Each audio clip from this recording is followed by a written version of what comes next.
Oke. Yang malam ini kita ada beberapa kota dan ada juga dari negara tetangga, beberapa ada yang join juga. Insya Allah mudah-mudahan diberkahi oleh Allah Subhanahu Wa Taala dan dimudahkan ilmu yang kita bahas malam ini. Yang pertama, kita niatkan semuanya karena Allah, mudah-mudahan Allah mudahkan, Allah berkahi hidup kita, Allah mudahkan, dan semoga diberi kelancaran dalam semua aktivitas, usahanya diberikan keberkahan dan bermanfaat untuk orang banyak. Oke, terima kasih teman-teman yang dari Cirebon, ada dari sini Semarang juga, ada dari Jawa Timur juga ada, dari Jakarta, Tangerang, lalu ada dari Malaysia ada, sudah hadir. Ada juga yang satu lagi belum tahu nih, jadi ada negara satu lagi itu belum konfirmasi. Terima kasih teman-teman semuanya, saya apresiasi sekali, bahagia sekali malam ini bisa sharing ke teman-teman. Dari sini dari bidang pendidikan yang cukup beragam, ada industri offline dan online, lalu ada industri kuliner, ada klinik, di sini ada online bisnis, lalu ada offline berbagai macam di sini bisnisnya, pendidikan juga ada. Jadi insya Allah kita bahas terkait malam ini, yaitu how to create customer service excellence. Oke, Bismillah saya share.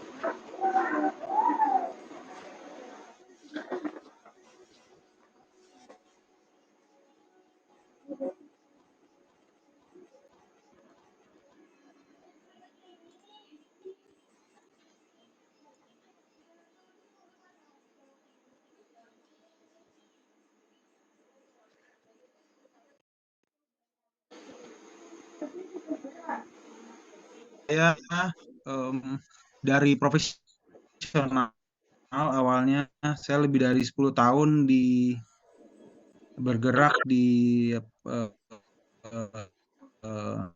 dunia pekerjaan profesional, praktisi. Lalu saya sempat juga bekerja di luar negeri, lalu balik ke Indonesia diminta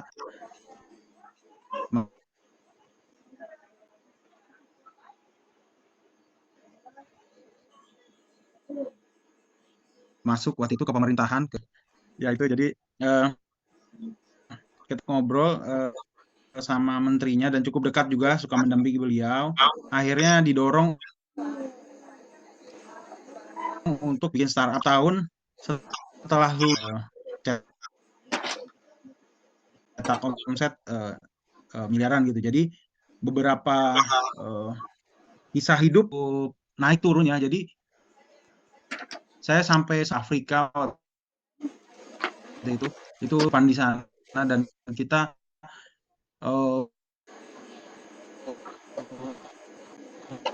sebagai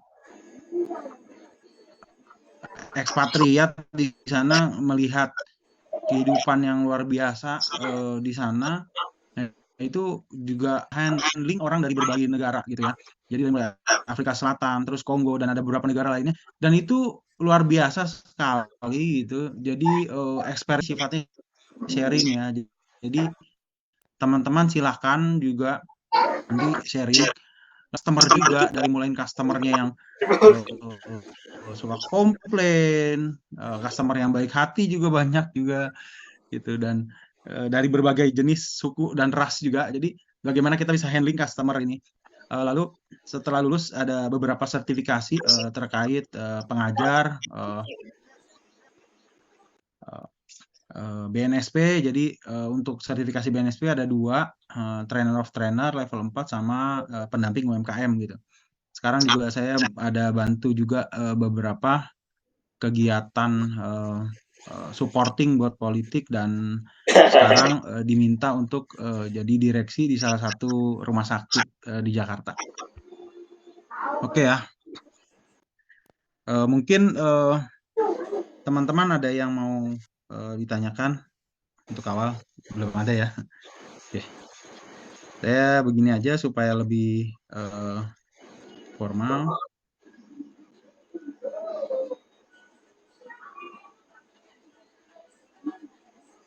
Masih terlihat ya?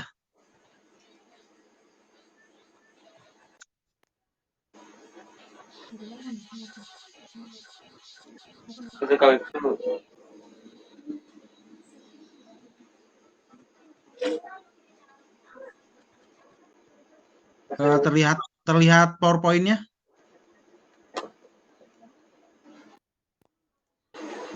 Terlihat, Coach. Terlihat, Coach. Yang terlihat apa? PowerPoint aja?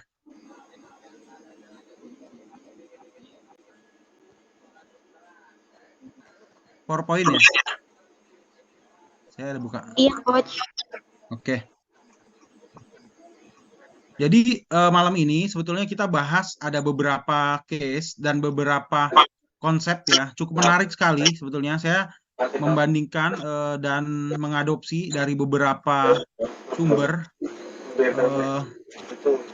dari dalam dan luar negeri mungkin ya. Ada beberapa ya cukup menurut saya menarik sekali. Jadi kenapa menarik? Karena customer itu unik gitu ya. Sebentar ya, ini menarik bahasannya. Sebentar saya coba biar supaya lebih simpel.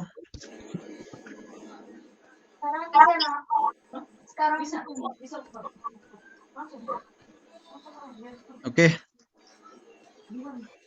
Teman-teman ada yang jual dengan harga premium ya. Di sini ada yang jual juga jasa atau barang dengan jasa dengan harga yang premium. Bahkan mungkin sama gitu kualitasnya atau barangnya sama dengan yang lain gitu. Jadi yang mesti dipahamin, siapa itu customer service ya, gitu. Siapa itu pelanggan gitu. Banyak dari kita memposisikan diri sebagai penjual gitu ya, sebagai penjual. Nah, ketika kita posisikan diri sebagai penjual, customer akan membuat gap gitu dengan kita gitu. Tidak ada atau sedikit sekali customer yang ingin dijualin gitu. Tapi hampir semua customer ingin dibantu gitu. Ketika kita mau bantu orang itu sebagian besar orang menerima. Tapi ketika dia mau menjual gitu ya, itu ada gap di situ, ada distorsi di situ. Jadi kita merubah posisi dari penjual menjadi cara pikir customer gitu. Kita hidup di pikiran customer gitu. Dan ini jarang sekali atau mungkin sebagian besar UMKM pemula itu hanya mikir gimana cara jualan, gimana cara omset, gimana cara. Padahal omset itu dampak gitu. Ada tiang-tiang dan fondasi di mana omset itu bisa berdiri gitu. Oke, saya mungkin pernah juga bahas ya di beberapa kelas. Jadi yang pertama adalah tiang itu adalah lead ya. Bagaimana cara mendatangkan lead gitu. Bagaimana cara mendatangkan lead baik offline maupun online. Di sini ada funneling yang penting ya, dan ini juga menurut saya perlu diperhatikan oleh teman-teman. Di sini semua business owner, ada beberapa tim super timnya yang diundang. Jadi ketika kita memperhatikan hanya satu sisi, tetapi sisi yang lain tidak diperhatikan, itu potensi komplain ya. Komplain apa sih sebetulnya? Perbedaan antara harapan dan implementasi atau kenyataan ya. Ketika harapan melebihi dari kenyataan itu komplain. Tetapi ketika kenyataan melebihi dari harapan itu wow. Nah, itu yang kita mesti berikan gitu. Gitu ya. Gitu. Nah, flow dari online dan offline ini beda sekali. Dan kita sekarang nggak bisa milih, saya mau offline aja gitu, nggak perlu online. Saya mau online aja, nggak perlu offline. Jadi dua-dua marketing ini mesti diperhatikan gitu. Dan sekarang saat ini kita lihat trennya itu lebih ke customer. Semua orientasinya ke customer gitu. Ada yang terakhir guerrilla marketing, ada macam-macam. Jadi dan customer memegang peranan penting untuk pertumbuhan bisnis kita gitu. Customer adalah word of mouth, juru bicara dari produk kita gitu. Pertama, konsepnya bisnis yang bertahan adalah bisnis yang melibatkan 4. Pertama, ibu-ibu gitu ya. Netizen, milenial gitu ya. Sama apalagi satu lagi? Anak. Jadi bisnis yang melibatkan anak juga itu sangat perspektif. Contohnya McDonald gitu ya. Bisnis yang melibatkan family gitu ya. Nah, ibu-ibu juga sebagai juru bicara gitu ya. Ibu-ibu ketika jadi tipe customer laki-laki dan perempuan itu beda sekali gitu ya. Perempuan ketika dapat informasi dia akan menyebarkan dan ketika dia komplain dia akan kasih tahu gitu ya. Nah, tetapi laki-laki nggak seperti itu. Ketika beli suka ya udah suka. Ketika nggak suka ya udah selesai gitu ya. Jadi tipe customer itu beda ya. Sebentar saya lihat.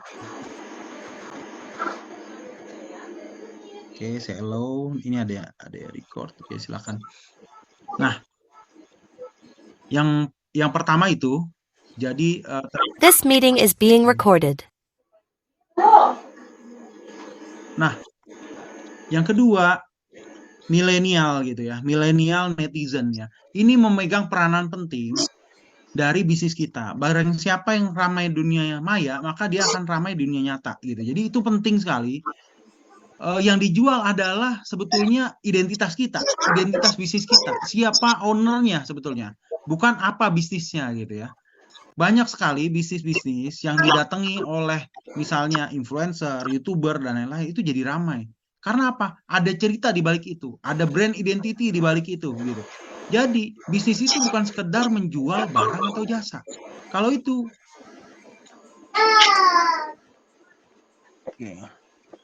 kalau itu yang dijual, kita akan kalah dengan pesaing gitu, yang punya uang banyak, modal banyak gitu ya, resourceful gitu, bahkan karyawan juga 2-3 kali lipat dari kita, sangat mudah dikalahkan. Tetapi ketika kita masuk ke dalam perspektif customer, itu sangat susah gitu ya. Contoh ya, saya banyak kasih ide ke relasi teman-teman ya. Saya kasih ide ke salah satu dokter. Saya bilang, "Dok, saya riset. Namanya Dokter Ita. Itu boleh nanti saya kasih kontaknya kalau mau. Dokter Ita itu dia spesialis, salah satu dokter, dia udah ambil spesialis, tetapi dia jualan itu enggak kurang lah. Jadi jual apa? Saya bilang, "Dok, coba nih jual. Saya riset ada penyakit yang khusus buat milenial ya. Milenial, orang-orang kerja. Ini segmen yang paling banyak. Jadi ketika bisnis nyasar ke segmen market kalangan menengah dan itu market size-nya besar, itu potensinya besar. Nah, seberapa besar bisnis kita itu ditentukan oleh seberapa besar masalah yang kita pecahkan, oke? Ya, gitu ya. Saya bilang, "Dok, ini ada masalah lambung. Banyak orang masalah lambung. Coba bikin produk terkait lambung, Dok. Gini gini gini." Bahannya bahkan saya kasih tahu gitu ya. Saya gini-gini. Dan apa yang terjadi? Produk itu cukup ramai gitu ya. Pertamanya memang karena dokter itu jelasin lewat TikTok, lewat segala macam, dan itu penjelasannya itu jelas. Dan apa yang lebih diperhatikan, dia memperhatikan customer-nya gitu ya.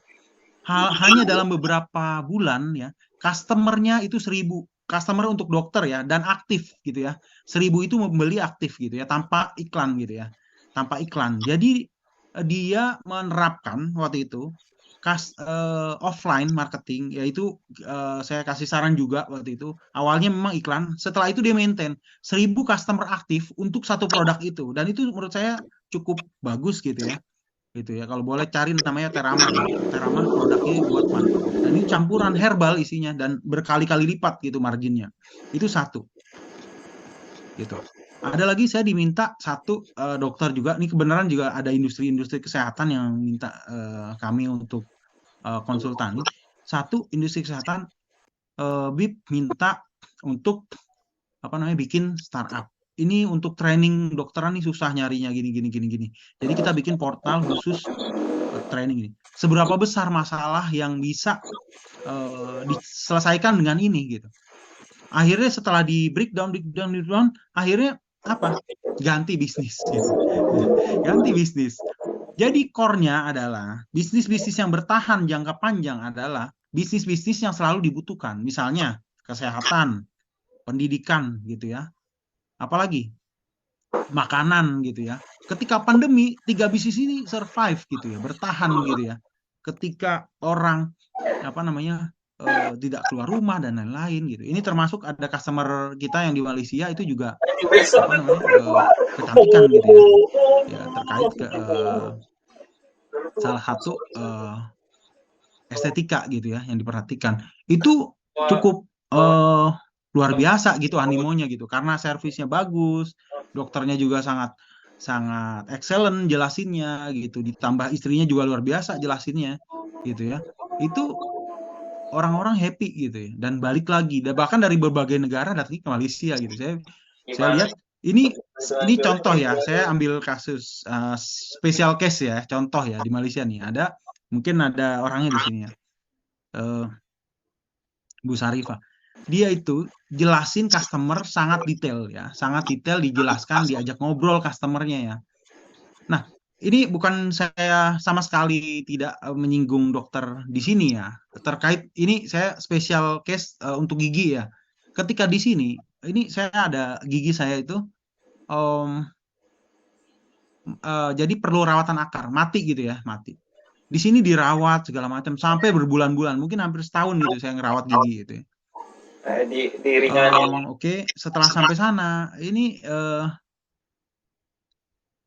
customer saya nih, Bu Sarifah bilang, Bib ini dicabut aja.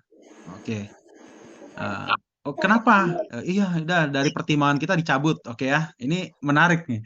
Setelah ya udah saya bilang cabut. Nah, dicabut oleh suaminya, dokter spesialis. Ya dia sangat expert sekali lah ya. Nah itu cukup sulit ya, sampai berapa jam ya dibongkar segala macam. Dan apa yang ditemukan di situ? Begitu keluar keluarnya ini ada cyst-nya, kayak tumor ya, semacam apa dok? Akhirnya dokter ya, semacam tumor ya cyst-nya. Ya semacam tumor itu kalau berkembang itu bisa bahaya gitu ya. Itu bahaya. Kenapa nggak dijelasin di awal? Kalau dijelasin di awal, itu customer jadi panik gitu ya, jadi takut gitu ya. Itu yang dijaga oleh customer yang mungkin dari negara sebelah gitu.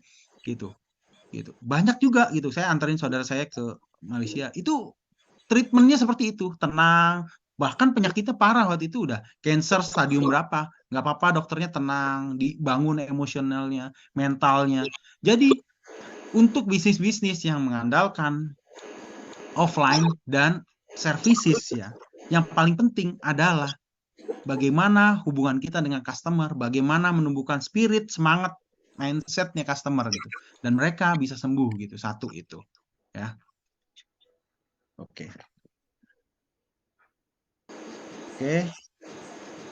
Itu terkait bisnis offline ya. Bagaimana dengan bisnis online? Bisnis online kita mesti perhatikan funnelingnya ya. Tadi ada apa aja pilarnya? Pilar untuk membentuk margin ya. Ada namanya lead ya, marketing. Yang kedua operational. Ketika operationalnya kurang, marketing udah banyak ini. Ini rawan komplain gitu. Komplain akan banyak sekali gitu. Yang ketiga adalah maintain customer, CRM gitu ya. Jadi banyak bisnis-bisnis yang tidak memperhatikan customer gitu ya. Jadi habis jual selesai. Padahal biaya akuisisi customer itu sangat mahal gitu. Sangat tinggi sekali gitu ya.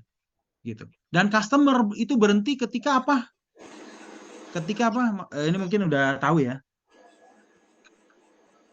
Ada yang tahu ketika apa customer berhenti jadi customer kita? Mas Wid?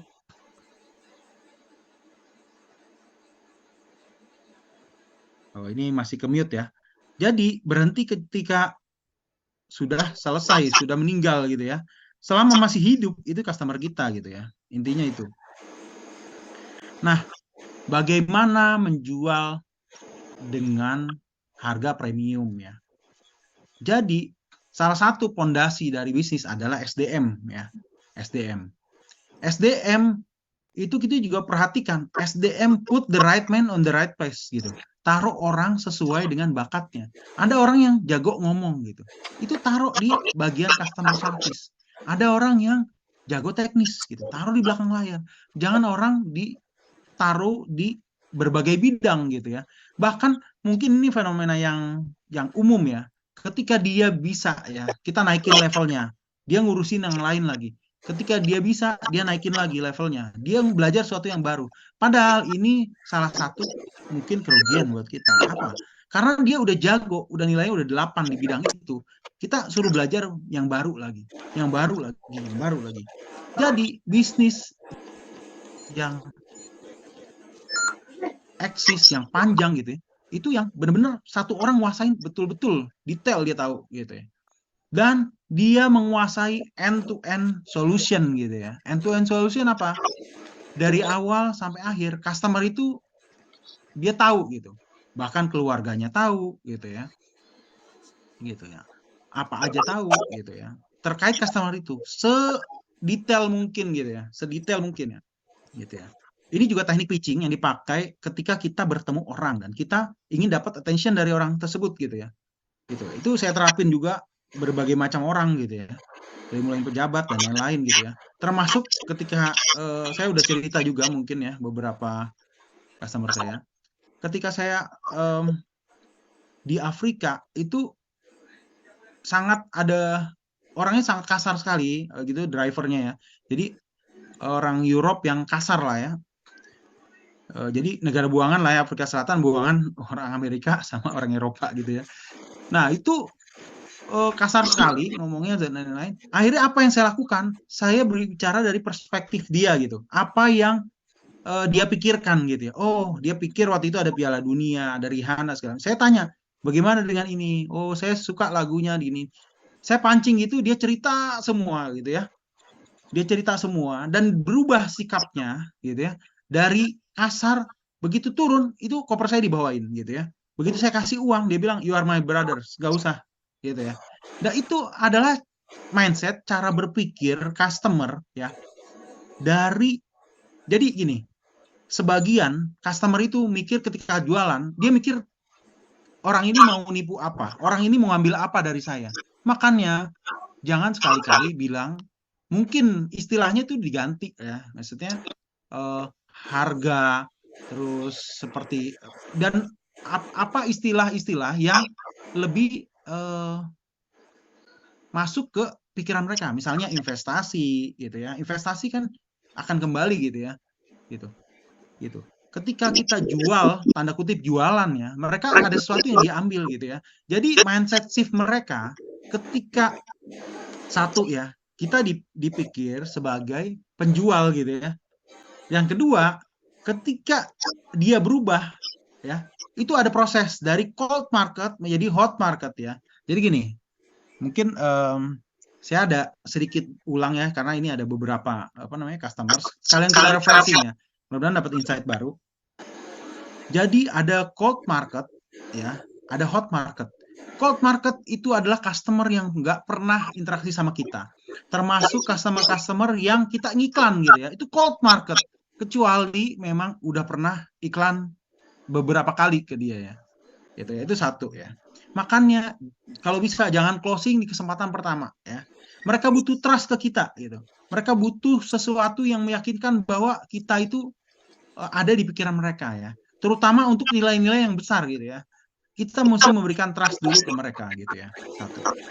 Nah, udah WAM itu udah hangat, customer hangat, udah interaksi, udah kita bantu dan lain-lain ya. Dia udah tahu kapasitas kita, dia udah tahu kapasitas dokter misalnya, dia udah tahu pernah interaksi sama di sini ada pendidikan, ada gurunya baik segala macam. Dia akan rekomendasi ke orang lain gitu ya. Nah, ketika sudah warm atau hangat, dia akan menjadi hot market gitu ya. Sebentar ya. Dia akan menjadi hot market. Selamat datang Pak Kozin. Ini ada Masya Allah, banyak juga ya. Saya baru lihat ini. Jadi ada uang menjadi hot market gitu ya. Dari customer yang cold ya, dingin ya, menjadi hangat, habis itu menjadi panas gitu. Customer yang panas. Customer yang panas itu udah trust gitu ya. Ibarat kita minta apa aja dikasih karena dia udah percaya sama kita, udah interaksi kita dan lain-lain gitu ya. Itu satu hal lainnya terkait customer gitu ya. Nah, jadi apa yang mesti kita dahulukan pertama ya? Pertama, posisikan kita bukan sebagai penjual ya. Posisikan kita sebagai pemberi solusi. Kita niat mau bantu dia. Apa yang masalah yang dia pikirkan. Kadang kita gini, kita jelasin gitu ya, jelasin seolah-olah customer mau ngomong pun kita potong gitu. Jelasin dulu, saya mau nih tolong dengerin saya gitu. Buru-buru supaya closing gitu. Itu nggak tepat gitu ya. Customer itu butuh didengarkan gitu ya. Dia butuh kita sebagai pendengar dia gitu ya. Bahkan didengarkan pun itu menjadi satu poin buat dia ya. Ada satu kasus ya, ada satu case ya. Jadi awal-awal saya keluar dari PNS itu saya jualan retail gitu ya. Yang sampai omset miliaran itu jualan retail dan kasusnya macam-macam gitu dan cukup unik-unik gitu ya. Jadi ada satu customer pas mau maghrib itu marah-marah sama saya. Ini gimana? Saya ngirim barang A dikirimnya B, bla bla bla bla bla. Oke, saya dengerin. Karena teknik handling customer marah adalah terima gitu ya. Terima, dengarkan ya. Terima, dengarkan. Jangan bilang gini, Bapak jangan ngomong dulu gitu ya. Kalau Bapak marah-marah saya nggak bisa tangkap gitu ya. Suara Bapak gitu. Itu satu hal yang menyakitkan customer gitu ya. Customer akan menjadi tambah marah gitu ya. Ketika kita dengarkan, kita redam gitu ya. Jadi api hanya bisa diredamkan oleh air gitu ya. Nah, ketika kita menjadi air buat customer kita ya, apa yang terjadi? Setelah selesai saya tanyakan, oh iya terima kasih Pak, sebutkan namanya. Customer itu sangat senang sekali disebutkan namanya gitu ya. Jadi nama adalah salah satu yang sangat penting untuk customer gitu ya. Kalau perlu catat gitu ya, nama itu catat ya. Nggak boleh customer udah datang lebih dari sekali, nggak tahu namanya gitu ya. Itu diterapkan oleh Starbucks, oleh cafe shop, dan lain-lain, itu penting. Jadi harus tahu nama gitu ya. Dan semakin kita personal, itu semakin tinggi closing rate dan semakin tinggi apa yang kita bisa jual ya. Itu prinsipnya itu. Dan customer itu setelah marah-marah saya dengarkan, saya bilang, Bapak beli barang apa? Oh saya beli barang B gitu ya. Oh oke, saya bilang, Pak kita nggak jual barang B, kita jualnya barang C, saya bilang gitu. Apa yang terjadi? Dia malu kan ya. Saya selamatkan malunya, saya bilang gini, oke Pak, memang sering terjadi kayak gitu pembelian kalau online tuh mesti hati-hati gini-gini. Saya juga suka ketipu Pak, gini-gini. Jadi Bapak mesti lebih hati-hati gini. Apa yang terjadi? Dia menjadi customer saya yang cukup lama gitu beli gitu ya. Gitu. Karena apa? Diselamatkan malunya gitu, didengarkan marahnya gitu ya. Jadi ada customer yang seperti itu model-modelnya gitu. Dan apa yang kita bisa lakukan adalah menjadi satu, pendengar yang baik, yang kedua, pahamin kebutuhan dia, yang ketiga, masuk ke dunia pemikiran dia, apa yang dia butuhkan gitu. Ketika dia butuh barang A, oh apa fungsinya gitu ya, fungsi barang A apa, dan kita bisa nawarin barang yang lain dengan fungsi yang sama gitu ya. Jangan fokus ke produk, tapi start with why. Kenapa dia butuh barang itu? Nah ini penting ya. ketika kita mainin angel iklan ya, atau angel penawaran ya, itu kita mesti mainkan dari berbagai sisi gitu ya. Contohnya ya, contoh apa? Ada yang mau diangkat contohnya di sini produknya?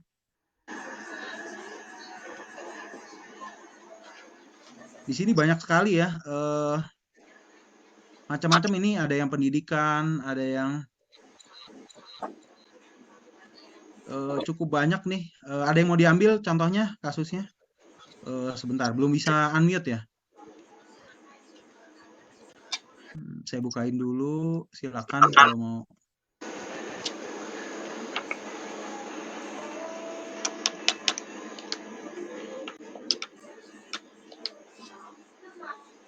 Silakan kalau ada yang mau diambil kasusnya.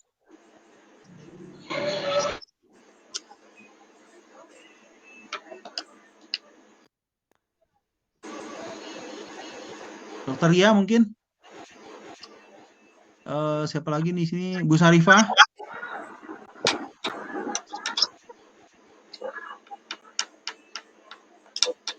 Bu Sarifah masih ada?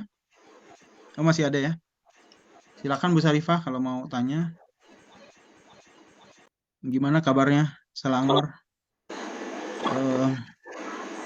Alhamdulillah. Alhamdulillah, Habib. Di sana jam berapa, Bu? Sekarang pukul 9.50 sampai pukul 10 Oke. malam. Oke. Di sini masih kurang jam 9 kurang. 8.48.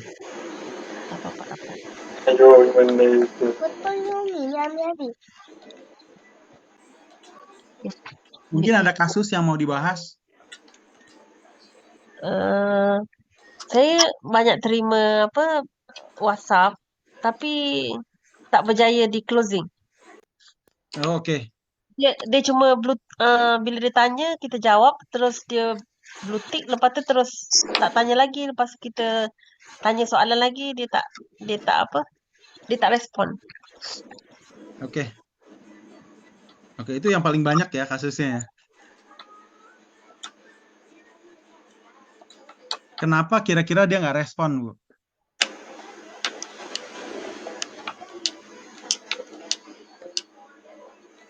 Jadi ada beberapa poin ya.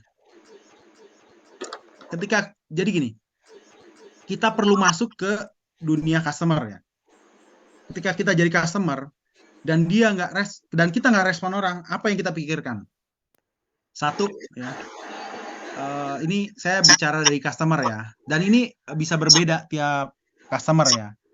Ketika saya ditawarkan dan saya nggak respon, satu, saya nggak tertarik sama produknya. Kedua, ada namanya top priority.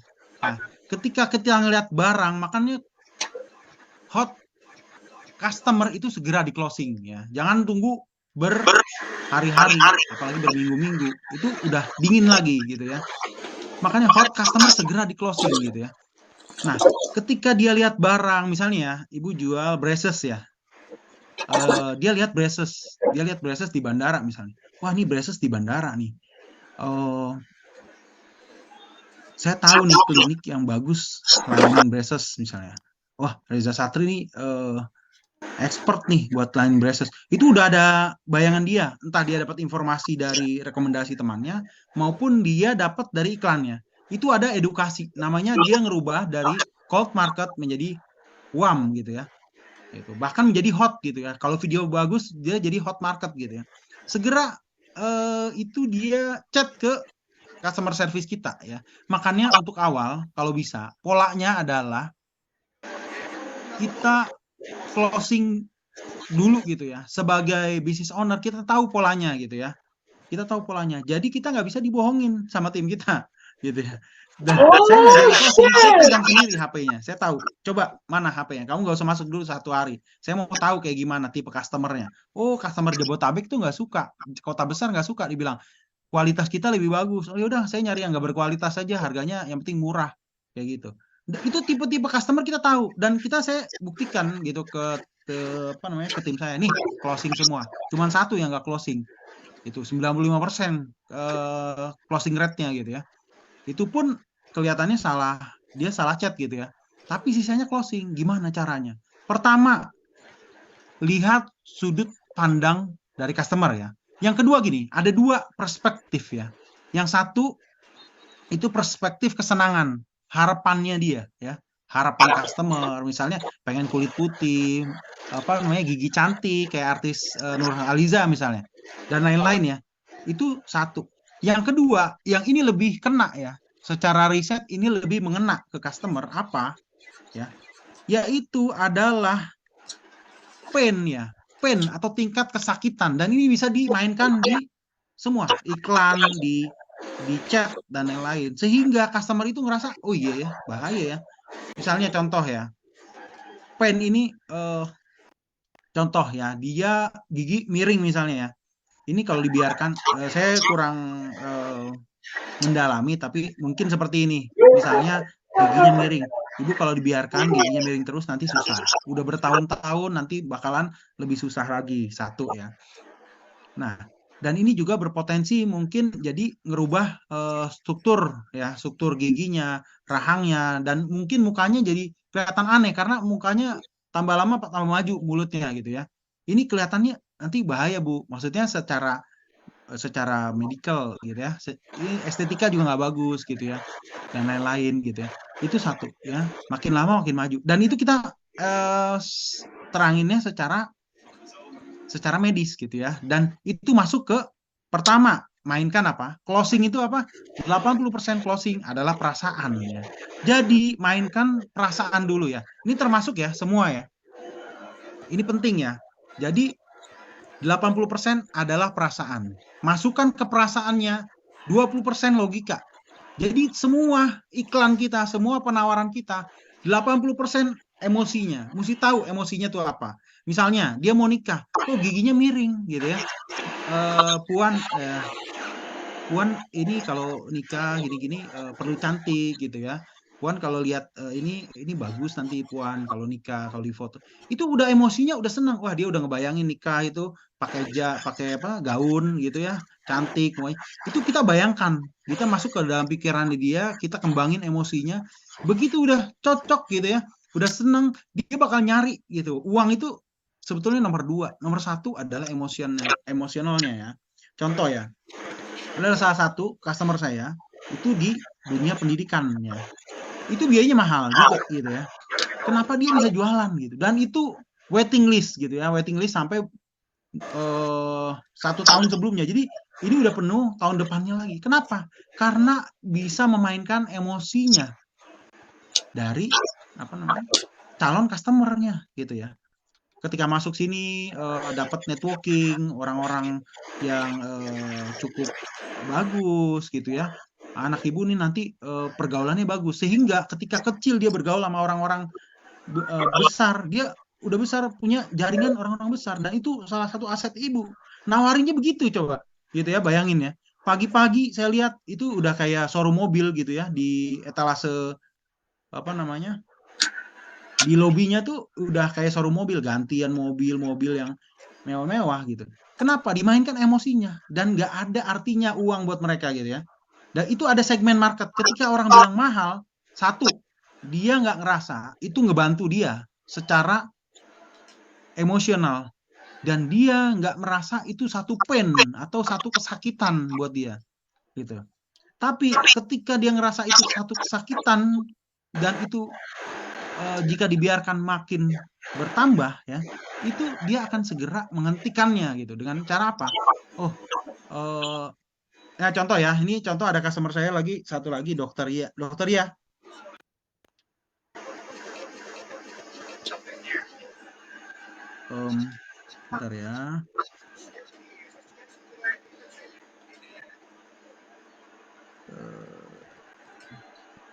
Ini Mbak Reni, ada nggak Mbak Reni? Mbak Reni sebentar, dia ngasih ke mute kayaknya. Hadir Habib. Oke. Siap. Nah, ya.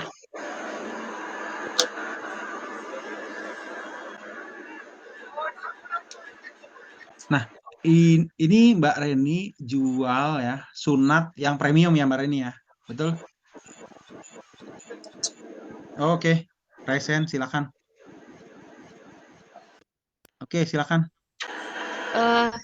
Ini kalau bagian tadi tentang pain-nya tadi, sebenarnya aku tuh lihat di sini kan ada Mbak Kokom. Mbak Kokom ini hebat marketingnya itu, Habib.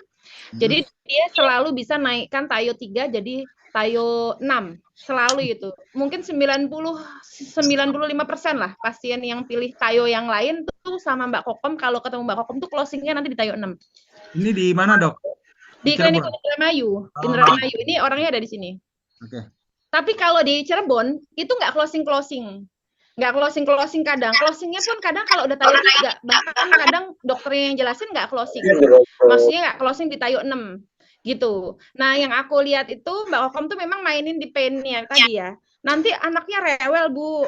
Darahnya nanti banyak, hasilnya nanti jelek. Ini sekali loh, seumur hidup loh. Nanti nyesel loh kalau nggak milih metode ini. Ini metode paling bagus ini. Di Indramayu hanya kita yang punya. Di Cirebon tuh semua nggak ada di Indramayu, hanya ada di klinik kita, di klinik ini metodenya artis loh. Nanti nyesel lagi kalau Ibu milih yang ketiga, yang metode Tayo 3. Nanti darahnya banyak, sembuhnya lama, anaknya rewel. Jadi pasien yang tadinya itu Tayo 3 tuh hampir semua tuh closing itu di Tayo 6.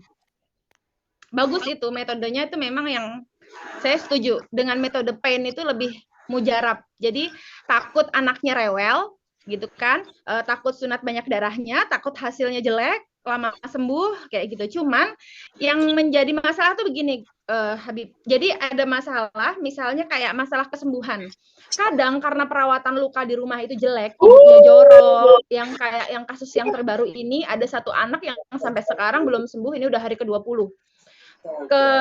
Sampai dokter Basit tuh follow up ke rumahnya. Jadi sekarang ini hampir setiap hari tuh dokter Basit ke rumahnya pasien, karena dia komplain, yang saya cerita ada satu pasien komplain. Jadi sekarang dokter Basit tuh sampai ke rumahnya pasien itu untuk perawatan lukanya.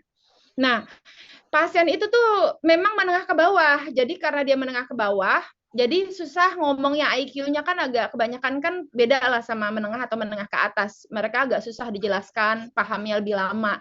Ternyata dia itu mau Tayo 6 karena ekspektasinya terlalu tinggi dan mereka juga nggak jelas atas penjelasannya dan perawatan lukanya jelek. Jadi rumahnya itu kotor, udah dijelasin berkali-kali cara perawatan luka masih nggak mudeng juga. Yang seperti itu bagaimana ya Habib yang mengatasinya? Karena satu pasien ini boncos sih mulutnya, dia menengah ke bawah dan menghabiskan uang banyak buat Tayo 6 tadi yang menurut dia tuh mahal banget. Kemudian kenapa kok nggak sembuh cepat sesuai dengan ekspektasi dia dan seperti yang yang harapan yang dikasih harapan nanti sembuhnya lebih cepat segala macam, kok nggak sesuai. Itu gimana ya? Karena namanya kesembuhan kan tetap kita tuh ya Allah lah yang menyembuhkan. Kita tuh tetap namanya medis itu kadang mau jualannya tuh nancep banget yang menjual, tapi kadang-kadang kan namanya medis itu kalau di Indonesia sih nggak boleh sih terlalu menjual harapan kayak gitu. Kalau secara kode etis sebenarnya, makanya itu namanya bisnis sunat ini juga kayak mau bingung saya tuh mau promosinya itu gimana gitu. Minta solusinya ya. Oke, terima kasih, Dok. Kedengeran suara saya, Dok? Terdengar, Dok, suara saya, Dok? Halo. Terdengar, Dok, suara saya, Dok?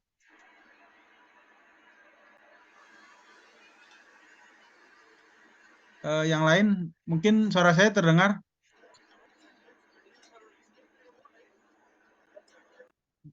Sebentar. Nggak terdengar ya?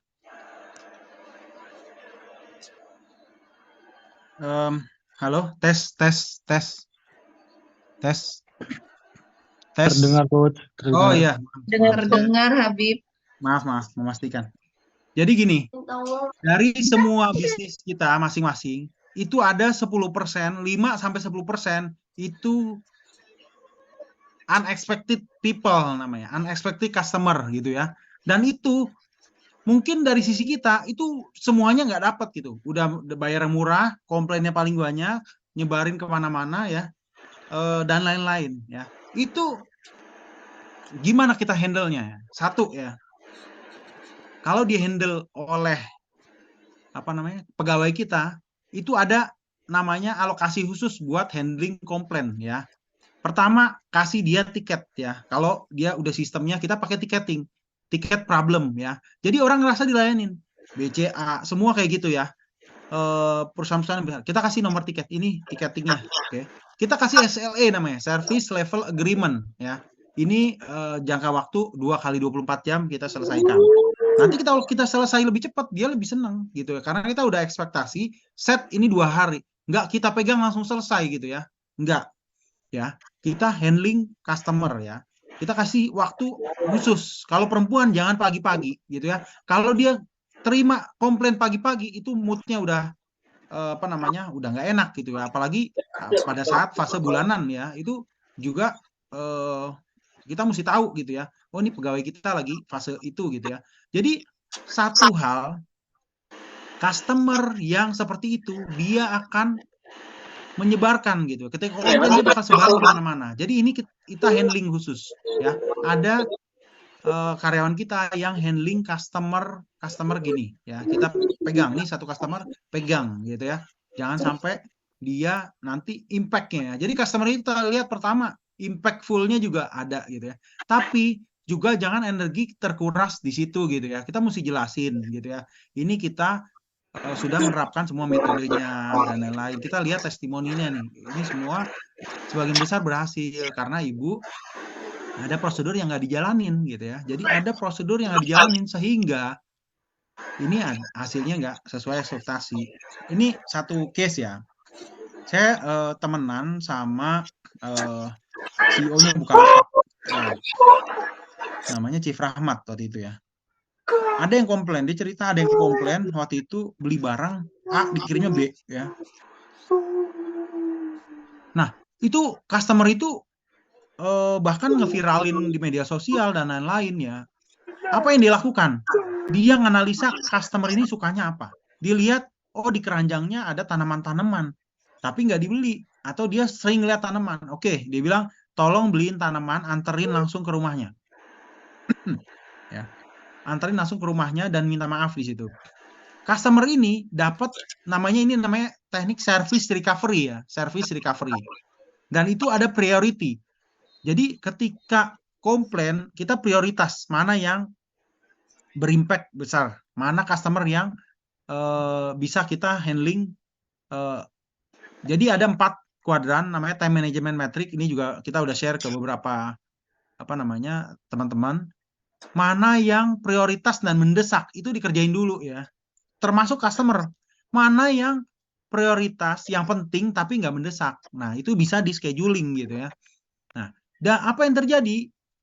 Itu Bukalapak nganterin tanaman ya ke customer ini. Dan customer itu senang sekali. Kok tahu ya saya suka tanaman gini. Padahal sudah ada keranjang ya. Termasuk ya, ada salah satu teman kita juga ya. Itu di Grounded. Itu selalu nanya, begitu nanya nama, nanya tanggal lahir. Nanya nama tanggal lahir. Orang nggak sadar ya. Begitu dia ulang tahun, dia langsung teleponin orang itu gitu ya. Halo anak muda, selamat ulang tahun gini. Nah, itu surprise sekali ya. Namanya Pak Budi. Teman-teman juga tahu mungkin ya. Nah, itu surprise sekali gitu ya. Dia tanya tanggal lahir orang gitu. Dan orang nggak tahu gitu ya.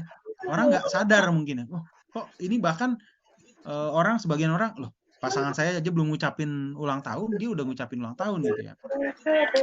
Satu hal lagi case ini juga terjadi di saya lihat ya, ini sales mobil ya, namanya Agung ya, saya ingat. Jadi Pak Agung ini jual di Toyota. Dia keluar dari Toyota. Apa yang terjadi? Dia nggak nawarin customer barunya dengan merek barunya, nggak ditawarin, nggak. Tapi dia tetap jaga hubungan, relasi segala macam. Dia bilang sama Pak Budi, sama Pak Ahmad, dia bilang, Pak Budi ini STNK-nya udah mau habis, gini. Nanti perpanjang, saya bantu perpanjang, nggak usah bayar, biar saya yang bantuin. Dia Pak Budi, Pak Ahmad, dan apa yang terjadi? Orang itu bayar, pasti bayar. Orang Indonesia nggak enak orangnya. Dan itu dia maintain hubungan sama customer. Apa yang terjadi? Pak Budi nanya, Agung di mana sekarang? Oh, saya udah nggak di Toyota Pak, saya di BMW. Oh, kalau BMW ini apa ya? Misalnya Innova apa ya? Oh iya Pak, ini ada gini. ditawarin lah gitu mobil dengan merek yang lain gitu. Dan apa yang terjadi? Orang pindah gitu. Bahkan dia nanya, buat istri saya kayak gini gitu. Jadi orang udah mainkan emosionalnya ke seller ini gitu. Dan itu nggak selalu melulu jualan gitu ya. Kadang kita mesti ngobrol, nanyain gitu ya. Ada waktu kita having time buat dia gitu ya. Dan nggak kita bangun satu kehidupan yang total life gitu ya. Termasuk sama customer kita gitu. Nggak selalu setiap ketemu ngomongin kerjaan gitu ya. Customer juga lama-lama jenuh gitu ya. Sama gitu ya. Ketika dokter misalnya medis, misalnya apalagi kafe, di sini ada yang bisnis kafe juga. Itu nggak melulu selalu ini datang menu apa langsung atau enggak sakitnya apa. Bahkan dokter di misalnya contoh ya, ada dokter di sini langsung dipotong. Udah langsung apa buru-buru gitu ya. Dia pengen ngejar pasien banyak itu buru-buru. Dan itu nggak respect gitu, nggak respectful gitu ya.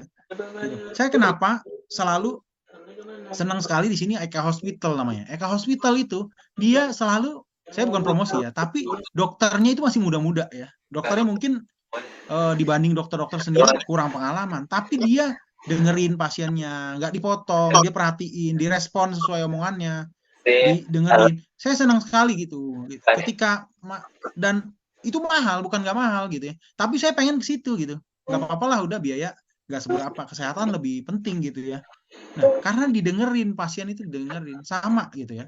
Gitu, sama gitu. Dokter iya, orang kenapa milih sunat yang jutaan gitu ya. Padahal dia mungkin pakai BPJS bisa gratis. Karena dokter handlingnya dengan baik, dengan ramah gitu, diajak ngobrol, ada monitor, neranginnya dan lain-lain. Itu berkesan gitu ya buat customer gitu ya.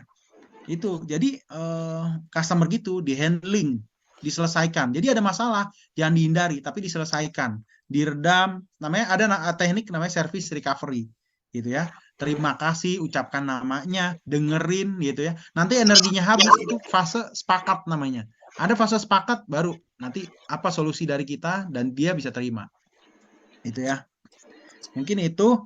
Nah, bagaimana jual produk dan jasa yang premium ya? Pastikan kualitas kita jangan abal-abal. Dan kita mesti kaizen di bisnis kita. Bisnis kafe misalnya. Perbaikin terus menunya. Mana orang yang suka, kayak gimana gitu ya. Kesehatan, apa yang sering orang datang itu pengen tahu apa gitu ya. Dan kita bisa perbaikin. Oh, ini ternyata yang kurang di depan nih, pelayanan. Oh, yang kurang di informasi gitu ya. Terus perbaikin dan sebarin survei, kasih tahu, tanya, ngobrol gitu. Nggak harus formal, tapi bisa ajak ngobrol gitu. Bapak kesini tahu dari mana? Itu penting tahu dari mana. Oh, tahu dari online. Oh, tahu dari teman rekomendasi gitu ya. Jadi itu penting gitu ya. Pastikan kualitas kita meet dengan apa biaya yang dikeluarin customer ya. Dan kita ketika kita pelayanan kita lebih bagus ya, itu customer akan respect sama kita gitu ya. Gitu. Jadi kesalahan itu dapat dimaafkan ketika cepat gitu ya. Oh ya mohon maaf, saya langsung di handling gitu. Kalau lama nggak di handling segala macam, ujung-ujungnya komplain gitu ya. Padahal masalahnya nggak besar. Gitu.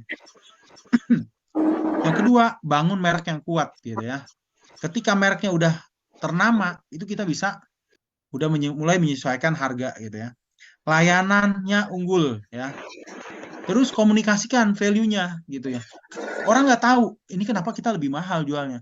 Oh iya Bu, ini kopinya dari kita ngambil kopi dari pegunungan ini bla bla bla. Kasih nilai di situ. Jadi yang dijual tuh sebenarnya dua.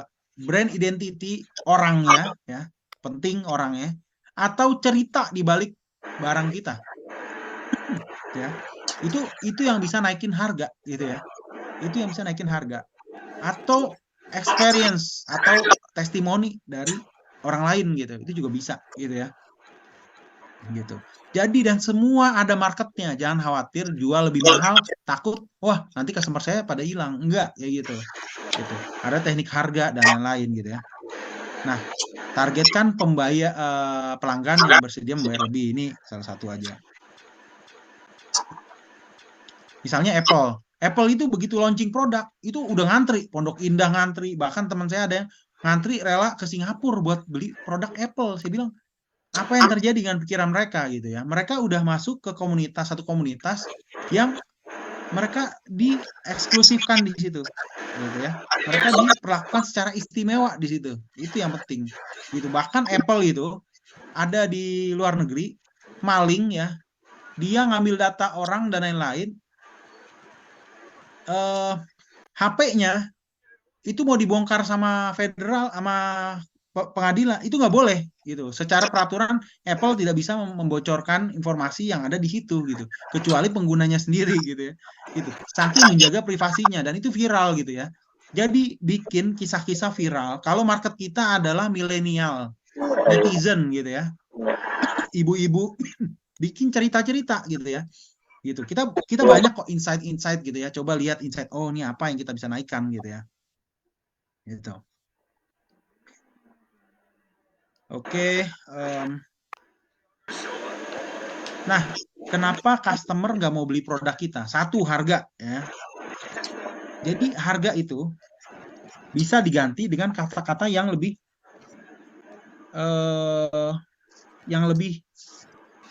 enak di telinga customer dibandingin sesuatu yang keluar dari dia gitu ya. Misalnya investasi gitu ya. Itu lebih ringan kata-katanya gitu ya.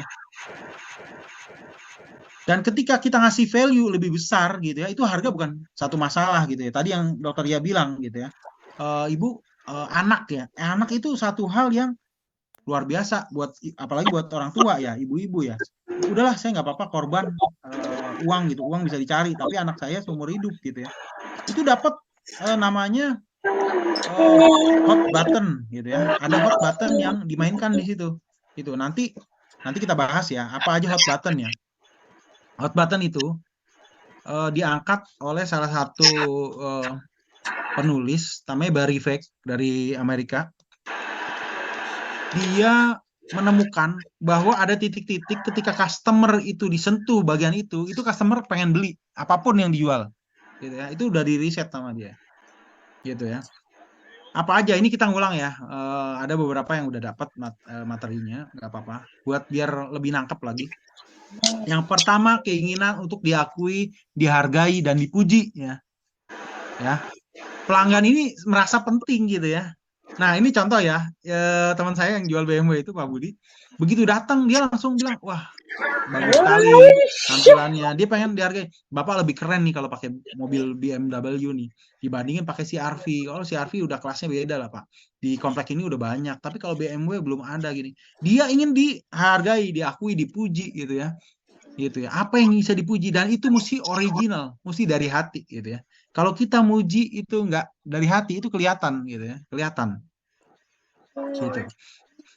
Lebih ke nyindir, kita mesti dari hati, kita lihat apa yang orang ini punya natural gitu ya, yang kita memang pengen puji dia gitu. Itu satu hal ya. Gitu. Ketika kita muji itu sebetulnya kita memasukkan emosi ke dalam orang ini gitu ya. Nah, ini emosionalnya yang nanti makin lama makin besar. Gimana caranya kita maintain hubungan terus sama orang ini dalam semua hubungan seperti itu, termasuk sama customer. Yang kedua, orang itu ingin mereka membuat keputusan berdasarkan informasi yang terbaik. Gitu. Mereka tahu informasinya, dikasih tahu. Oh, ini begini, dikasih tahu infonya kayak gini, detail gitu ya.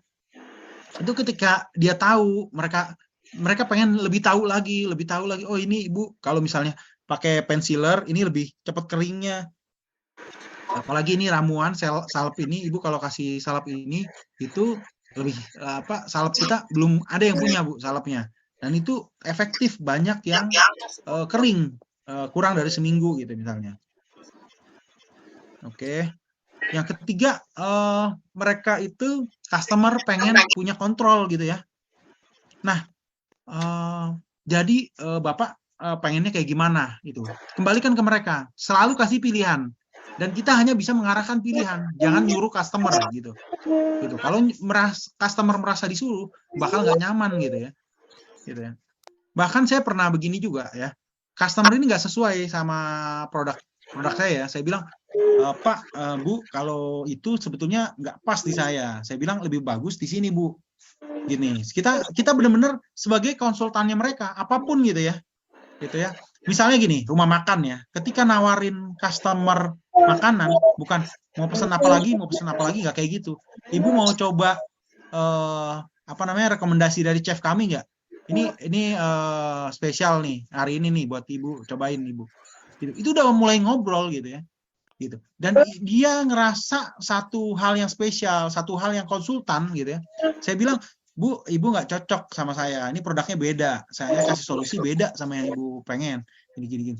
Apa yang dilakukan sama ibu? Oh, udah nggak apa-apa deh. Produk bapak apa? Nanti kita sambungin gitu.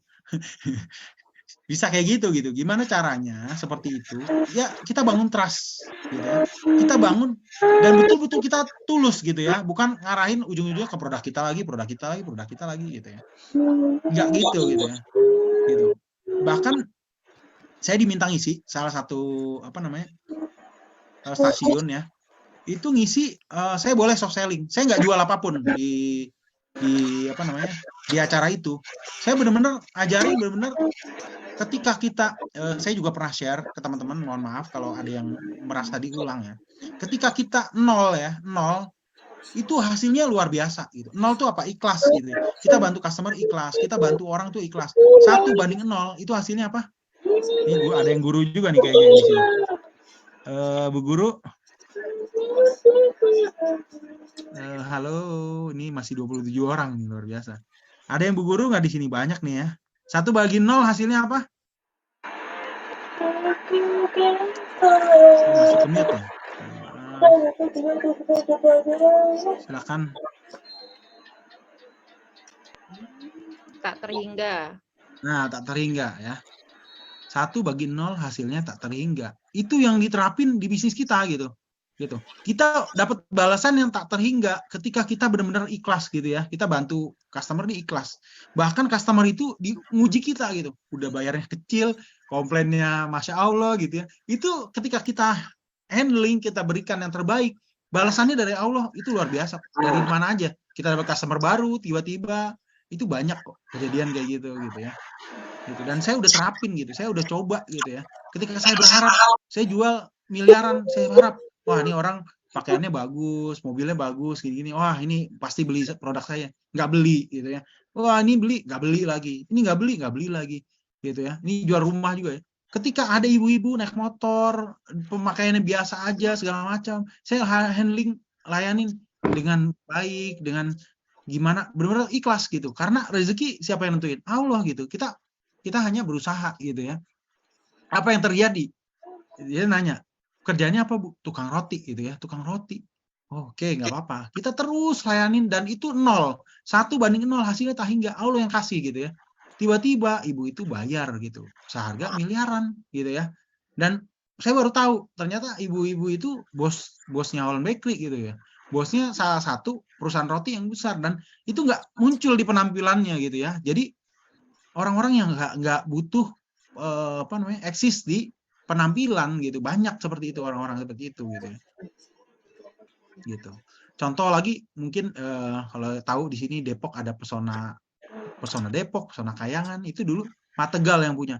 Dia kemana-mana cuma baju koko sama sarung gitu ya. Bahkan ada raja dari Inggris ketemu juga, cuma itu aja ditampilin, ketemu segala macam. Pokoknya dia ngobrol cuma gitu aja. Dan orangnya 7 turunan gitu kalau mau dibilang materi gitu ya. Tapi dia nggak munculin gitu ya. Dia nggak munculin apa yang dimunculin. Nah, ketika orang udah nggak butuh penampakan seperti itu, kita mesti tahu nih. Jadi kita nggak bisa ngelihat orang, wah tampilannya bagus nih, gini-gini nih. Itu first impression. Penting juga. Tapi nggak semuanya kayak gitu. Itu ada customer-customer yang dipilih oleh Allah, itu nanti bakalan bantu kita gitu ketika kita memberikan satu yang lebih. Jadi jangan khawatir gitu ya. Jadi semakin besar harapan kepada manusia, itu semakin kecewa hasilnya. 1/X. Jadi X itu harapan. R itu result gitu ya. 1/X sama dengan R gitu ya. Ketika 0 itu hasilnya tak hingga. Jadi itu yang kita mesti tanamkan di semua penjualan kita. Oke, saya masuk lagi ke funneling bisnis online dan offline ya. Jadi apa? 80% kita mainkan emosinya. Termasuk di iklan, termasuk di chat ya. Termasuk di chat ya. Ketika emosi sudah masuk ya, dia ingin merasa pain atau gain ya, pain atau happiness ya udah masuk itu, dia kita tinggal jelaskan secara logika. Itu 20% sampai 30% maksimal. Jadi gini Ibu, ketika Ibu masuk ke ke klinik misalnya laser dental, Ibu bisa dapat pelayanan yang bagus gitu ya. Ibu bisa dimonitor. Kalau misalnya bracesnya lepas, Ibu bisa diganti. Ini juga kita kualitasnya kualitas dari Inggris misalnya. Terus dokternya juga udah ahli puluhan tahun handling, udah expert. Kalau Ibu mungkin di klinik sebelah lebih murah, tapi ya saya nggak tahu gitu ya, maksudnya pengalaman dan lain-lain. Kita juga jangan terpancing untuk jelekan orang lain gitu ya. Ketika kita melemparkan lumpur ke orang, yang kotor siapa? Tangan kita dulu gitu ya. Kita jelekan orang, itu yang kotor kita dulu sebetulnya gitu, di mata customer gitu ya. Jadi berusaha tidak menjelekkan kompetitor juga gitu ya. Tapi kita kasih keunggulan diri kita gitu ya. Itu satu. Ya. Memang sangat tricky sekali gitu ya dengan berhubungan customer. Terus low understanding, orang nggak ngerti gitu ya. Kenapa barang ini kok lebih mahal, barang ini lebih premium gitu ya. Low understanding gitu. Itu yang bikin orang nggak mau beli gitu ya. Ketika kita jelasin value-nya, dan itu orang mau beli. Low trust, nggak percaya gitu ya. Jadi ketika dia sudah masuk ke chat kita, ketika dia masuk ke, bahkan dia udah chat-chat berkali-kali, telepon, itu handling. Jangan didiemin aja gitu ya. Jadi kesempatan pertama itu closing, karena di otaknya dia itu top of mind ya. Di otaknya dia itu emosi nomor 1, dan emosi itu bakal turun ketika nggak direspon gitu ya. Contohnya misalnya ketika mungkin zaman dulu kita mau menikah gitu ya, kita suka sama orang, nggak direspon, itu emosinya turun, udahlah kita cari yang lain gitu ya, mungkin itu. Tapi ketika direspon itu jadi bertemu gitu ya, bertemu, itu yang pertama. Nah baru dijelasin lagi gitu ya, pertama direspon, habis itu diikat kalau bisa gitu ya. Jadi ketika orang udah suka, di top of mind-nya dia turun, dia udah nggak mau lagi, susah kita naikkan, mesti ada offer baru. Jangan nawarin hal yang berulang-ulang ke customer yang sama, ujung-ujungnya nomor diblokir, didiemin aja, itu udah pasti gitu ya. Tapi ketika dia dapat penawaran dan dia masuk ke otaknya dia, masuk ke emosionalnya dia, closing segera. Entah sekolah, entah pasien, entah online, entah apapun, closing. Makanya itu customer service atau deal maker itu perannya penting, mesti segera gitu. Dan dia mesti ada ikatan dengan visi kita gitu. Kalau dia nggak peduli, udahlah biarin aja, ntar besok saya bales. Orang udah nggak mau, udah nggak minat gitu. Sekarang respon time-nya marketplace itu dilihat. Ketika orang nanya, ini berapa? Itu bahkan nanya di chat doang. Ada yang sampai malam gitu dibalesin, bukan sama robot juga, mungkin sama orang gitu ya. Gantian mungkin gitu ya. Itu closing rate-nya juga naik gitu ya. Itu bayangin ya. Dia membalas dan kita respon. Ketika nggak dibalas, dia bakal cari toko lain. Begitu udah closing di toko lain, apakah kita mungkin nawarin? Tentu tidak gitu. Itu apalagi dia udah bayar gitu. Oh saya udah bayar gitu. Dan itu penting banget gitu ya. Dari depan udah capek-capek datengin lead ya, udah datengin lead dari online, dari offline, dari segala macam. Begitu datang ketemu orang yang nggak tepat untuk closing, ya itu masalah. Makanya customer service skill itu penting banget gitu ya. Atau deal maker itu penting banget. Entah buat cafe, entah buat klinik, entah buat bisnis online, entah buat sekolah, itu penting banget gitu ya. Jadi kita mesti ada pertama marketing kit yang kita mesti jelasin, product knowledge yang dia mesti jelasin, dan customer service itu kalau bisa udah ngerasain produk kita. Contoh ya, saya ambil contoh nih. Ini misalnya ya, saya ambil contoh siapa ya? Bu Sarifah deh. Bu Sarifah nih salah satu produknya cukup mahal juga ya. Misalnya braces. Bu Sarifah braces berapa ya? Sekitar di atas 10 ya, di atas 10 juta ya. Braces tuh kayak kawat gitu ya. Dan dia pakein ke pegawainya gitu ya.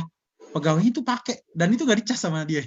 Bayangin, pegawainya itu dengan pakai braces dia bisa nerangin dan narik customernya gitu ya. Bayangin gitu ya. Kadang kalau saya sendiri mungkin masih mikir, wah ini biayanya berapa dan lain-lain gitu ya. Kadang-kadang sebagai business owner ya, kita ngelihat bonus orang tuh gede gitu ya, tapi kita nggak ngelihat, wah omset kita tuh sebetulnya ada alokasi mereka gitu ya, ada alokasi mereka gitu, dan itu mesti dilihat juga ya. Satu hal itu. Jadi kita berfokus ke bagaimana caranya nih karyawan saya bisa jualan. Coba, jadi otak kita hanya nggak nempel di kita terus. Kadang kalau mikir gimana cara closing, kita jadi customer service. Oh gimana ya kalau saya jualan kayak gini gampang nggak? Oh saya butuh ini. Oh saya butuh ngerasain gitu ya. Kalau ada makanan kayak ini, ada Mas Muhib nih, dia jualan produk, dicobain dulu customer service-nya. Nih cobain gitu. Mahal nggak apa-apa. Produk muka dicobain gitu ya. Sampai ribuan gitu dia jualan gitu ya. Itu luar biasa. Jadi nggak sayang buat yang jualan tuh nyobain juga gitu. Silahkan cobain gimana caranya. Oke gini. Dan itu beda. Orang yang udah pernah nyobain sama yang belum pernah nyobain tapi jualan itu beda hasilnya. Gitu ya.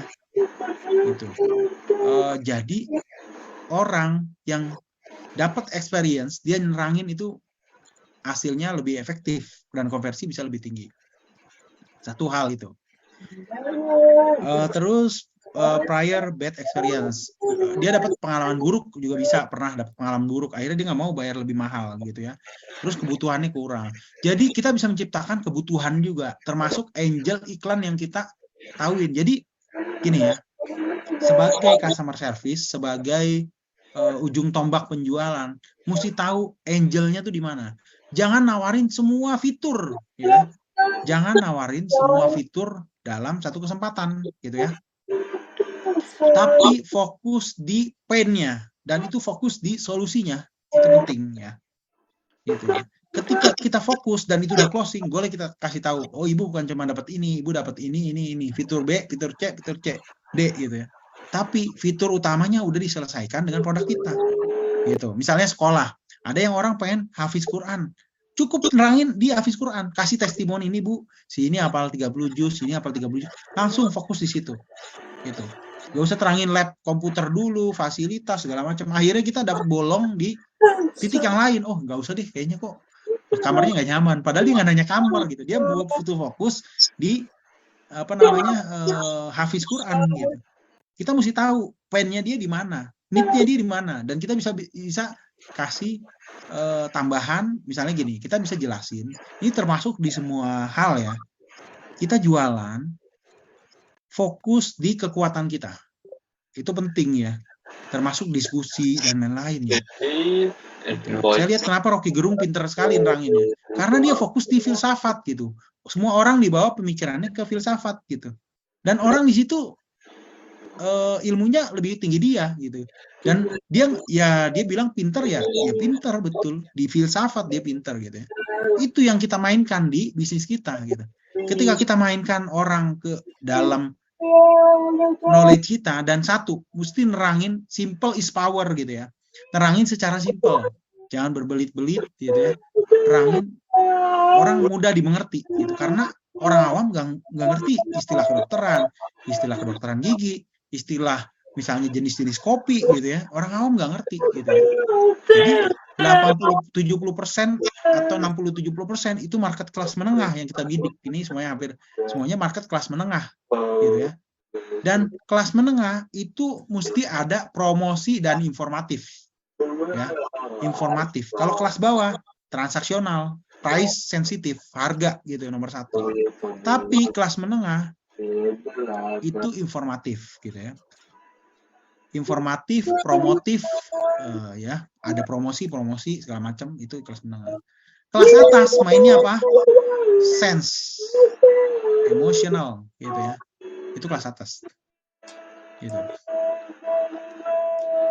Lalu ada lagi apalagi keinginan untuk merasa aman ya. Ketika kita sentuh ya, produk kita bisa membantu pelanggan tuh lebih aman, terlindungi gitu ya. Termasuk asuransi jualnya kayak gitu ya. Itu laku gitu ya. Padahal apa yang dijual? Nggak ada produknya gitu ya. Mohon maaf, saya bukannya anti asuransi, tapi saya bingung juga apa yang dijual gitu ya. Gitu. Bahkan kalau perusahaan asuransinya tutup, dia nggak bisa apa-apa juga gitu ya. Jadi sebenarnya yang dijual adalah cerita dan jaminan rasa aman gitu ya. Terus ada lagi keinginan untuk meraih keberhasilan. Ketika orang, ibu sekolahin di sini, anaknya bisa lebih sukses, lebih berhasil, gini. Itu ada keinginan, itu namanya titik kritikal orang tua berharap ke anaknya lebih baik daripada dia. Itu titik penting gitu ya. Terus mungkin ada yang kenangan masa lalu, gimana itu di-remind. Jadi kita mesti lihat segmen buyer personanya. Oh, nih orang tua nih, suka ngomong, dengerin cerita masa lalu dan lain-lain. Jangan kita bawa ke terus ke alam pikiran kita, tapi berpikir di orang tua. Oh iya, dulu kayak gimana Bu? Diceritain, orang tua suka gitu ya. Dan orang tua itu nggak terlalu suka otomatisasi, gitu. Bingung gitu ya. Itu yang kita butuh, dibantu gitu ya. Oh, Ibu tinggal klik ini gitu ya. Di rename gini. Mungkin buat kita gampang, tapi buat mereka susah gitu. Kalau kita bisa kasih service lebih ya ke mereka yang membutuhkan, itu luar biasa dampaknya gitu. Nah, terus yang kemudian ada prestis, keinginan untuk prestis atau status. Itu jualan yang prestis atau status itu lebih gampang gitu. Lebih hot button gitu ya. Jadi ketika orang dapat, oh Ibu di sini memang lebih mahal, tapi Ibu dapat di sini lebih nyaman, anak Ibu juga dapat foto, dapat dokumentasi, dia bisa lihat nih masa depannya dia. Oh, nanti dia lihat, oh saya pernah disunat di sini, pelayanannya bagus, kering, cepat. Dan emang itu sunat itu berkesan sekali gitu. Sampai sekarang saya pun masih ingat gitu, ketika saya disunat itu sakit sekali gitu ya, dan lain-lain gitu ya. Itu emosional emang betul ya. Gitu ya. Coba kita ngerasain, tanya sama, mungkin kalau yang wanita tanya sama suaminya, gimana sih perasaan waktu disunat? Masih ingat gak? Pasti masih ingat gitu ya. Saya ingat sekali waktu disunat sakit segala macam. Itu pain yang bisa dimunculkan ke orang calon customer kita, orang tuanya misalnya gitu ya. Gitu ya. Misalnya kita jual ke bapak-bapak, lebih gampang jual ke bapak-bapak dibanding ke ibu-ibu mungkin untuk sunat ya. Tapi ke ibu-ibu, ini emosional anaknya gitu ya. Bagaimana dia pengennya ngurusin anak capek, teranakannya teriak-teriak kalau lagi habis disunat gitu ya, segala macam gitu ya. Itu pengennya ibu-ibu. Tapi pengennya bapak-bapak, bapak bayangin ya, waktu itu bapak pernah kan sunat kan, itu sakit kan Pak ya. Ngerasain kalau itu rasa sakit itu dirasain anak bapak. Mungkin kan bapak nggak pengen itu rasa sakit dialamin anak bapak kan. Sekarang udah gampang gitu ya. Ada lebih metode yang lebih nggak sakit dan lain-lain gitu ya.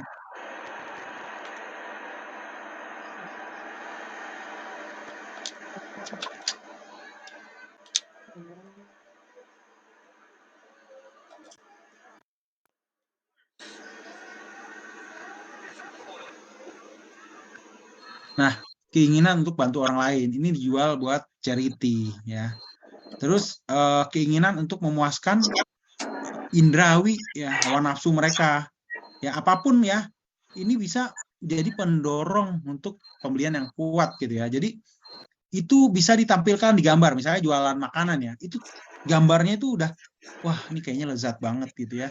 Itu udah panca indera, mata ngeliat ya, mulut udah ngeliat juga dan lain-lain. Jadi tampilin gambar yang emosional memancing panca indera untuk bisa memuaskan nafsu panca inderanya gitu ya, untuk gambar ya. Jadi untuk awal itu gambar-gambar yang ditampilin itu sesuai sama emosional gitu ya. Misalnya contoh sekolah, tampilin gambar anak-anak yang senang dapat prestasi, bahagia, megang piala misalnya dan lain-lain gitu ya.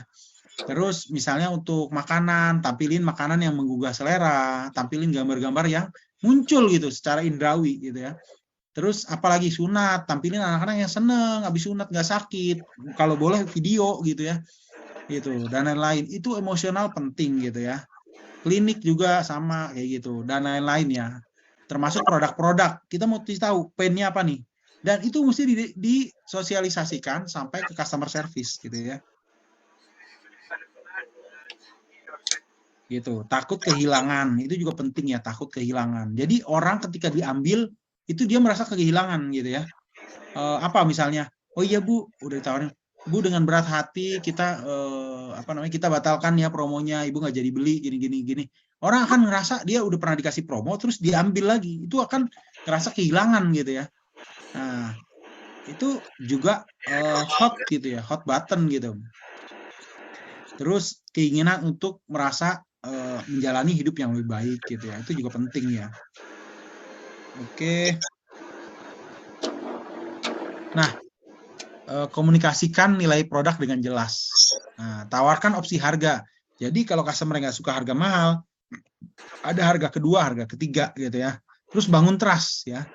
Terus tingkatin nilai pelayanan gitu. Kalau pelayanannya bagus, dia udah nggak mikir harga lagi gitu. Pahamin keluhan. Jadi keluhannya itu apa? Keluhan bisa kita kategoriin. Oh, ini keluhan paling banyak nih masalah kebersihan. Berarti kita mesti bersihin. Oh, keluhan paling banyak masalah asrama misalnya. Kita mesti benahin asrama. Oh, keluhan paling banyak ini masalah pelayanan customer service di depan gitu ya. Kok jutek, kok oh ini tentang security. Oh, ini masalah parkiran. Dan itu kita mesti down to earth gitu ya. Dan sebagai untuk awal pembenahan semua bisnis kita, cantumin nomor owner sebagai komplain gitu. Kalau bisa gitu ya. Kita tahu nanti entah mau diganti nomornya silakan, tapi atau kita punya double nomor, minimal kita tahu real masalahnya. Kadang ketika naik masalahnya itu udah terdistorsi gitu ya. Terdistorsi sehingga kita nggak tahu gitu ya.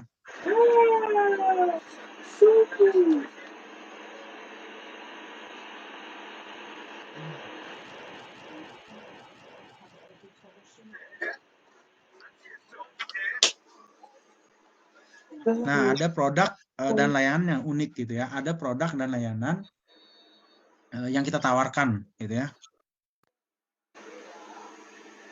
Terus kita mesti evaluasi terus. Oh, ini efektif. Oh, ini nggak efektif. Ya. Terus kita dapat feedback. Apa feedback dari pelanggan gitu ya. Nah, ketika dapat feedback, strateginya bisa kita rubah lagi. Oh, berarti nggak efektif kayak begini ya. Oh, ini nggak efektif ya.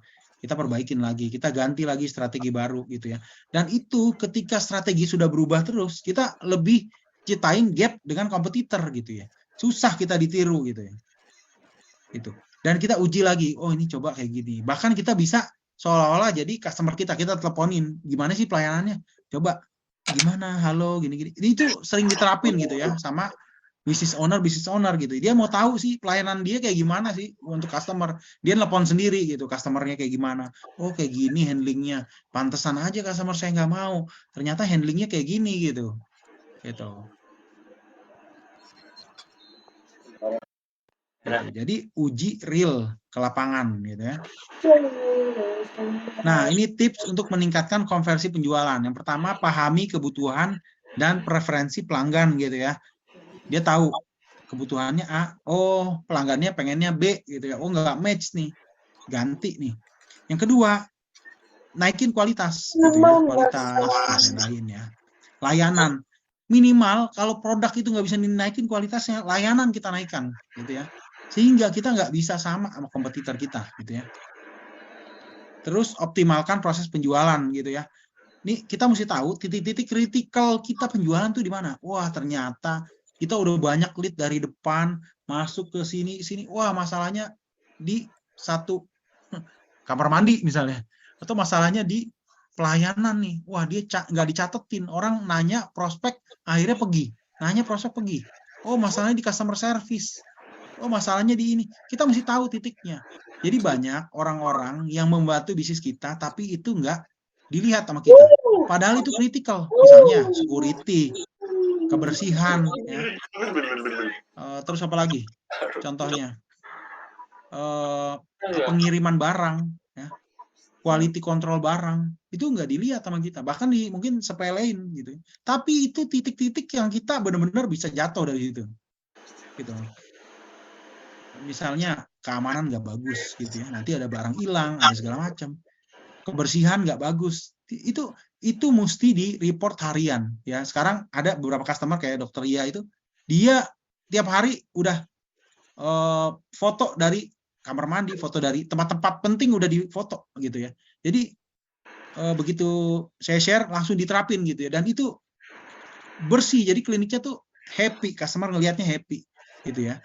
Jadi yang paling penting adalah eksekusi. Ya apa nih malam ini dapat apa? Langsung dicatat, oh besok eksekusi ini, dan dapat insight baru gitu. Jadi saya juga sama-sama sharing gitu ya. sama-sama nerapin hal baru gitu ya. Ya semua ilmu dari Allah Subhanahu wa taala, dan semua saya yakin di sini teman-teman ini luar biasa gitu ya. Bisnisnya, dampak sosialnya juga luar biasa gitu ya. Dan niatin pertama karena Allah buat bantu orang lain gitu ya. Insya Allah dimudahin gitu semuanya. Ya, itu bisnis yang berkah itu juga penting gitu ya. Ada satu misalnya tukang roti ya. Dia nggak habis gitu. Tiap sore dibagiin rotinya buat orang-orang nggak mampu, dan itu rame gitu ya. Akhirnya rame. Padahal rasanya biasa aja mungkin rotinya. Tapi banyak sosial, banyak seperti itu. Jadi kita melakukan hal-hal yang orang lain nggak lakukan itu. Gitu. Ketika kita melakukan sesuatu yang orang lakukan, hasilnya akan sama dengan yang orang lakukan. Makanya itu disebut red ocean. Zona yang udah padat, udah penuh di situ semua. Gitu. Jadi kita melakukan hal-hal yang nggak orang lakukan gitu ya. Gitu. Apa? Misalnya sedekah subuh, kita ada CSR, bantu orang-orang yang doain kita itu yang bisa naikin bisnis kita gitu. Sebetulnya itu.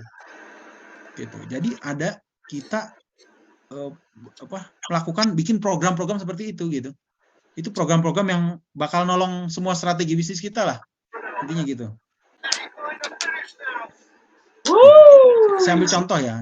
Contoh itu ini Bu Saripah mungkin ya. Itu klinik di Selangor itu di Malaysia, banyak klinik di situ. Kenapa orang datang tetap ke dia? Datang ke Dr. Reza gitu ya. Datang. Padahal banyak klinik gitu ya. Dia melakukan amalan orang yang orang nggak lakukan gitu ya. Banyak bantu orang dan lain-lain. Itu saya lihat gitu ya. Itu yang bikin bisnis kita bertahan gitu sampai sekarang gitu ya. Gitu. Semua strategi itu juga works gitu ya. Dan itu mempercepat leverage bisnis kita gitu ya. Apalagi contohnya promosi, diskon, upselling, cross-selling, naikkan orang beli gitu ya. Naikkan orang beli gitu. Ajak ngobrol orang itu. Jangan beli jualan terus gitu ya. Kita kasih feedback, kasih bantu, kasih informasi, kasih ngobrol gitu. Gitu. Baru nanti dia tertarik sendiri yang produk kita gitu. Gitu. Nggak usah semuanya jualan gitu ya. Tapi main emosi, terutama yang harga-harga middle up gitu ya. Follow up ya. Ulasan. Jadi pertama, bisnis offline yang perlu dirapiin adalah ulasan. Testimoni itu penting gitu. Kalau kita berbusa-busa, ada bintang 1 dan dilihat bintang 1-nya valid, mau gimana pun itu susah gitu ya. Gitu. Ada salah satu sekolah ya di Bintaro, saya pernah ke situ. Itu sekolah diliput sama media gitu ya, bayar mahal dan lain-lain, nasional plus gitu ya. Oke, fasilitas lab segala macem. Oke. Ketika masuk YouTube, apa yang dikomentarin? Cuma komentar gini doang. Saya alumni sekolah itu, percuma lab bagus-bagus nggak pernah dipakai. Gitu doang komentarnya. Gitu ya. Dan itu impactful gitu ya. Itu impactful gitu ya. Udah biaya mahal keluar, biaya marketing segala macam, tapi ada komentar seperti itu. Dan itu mesti segera dihandle gitu ya.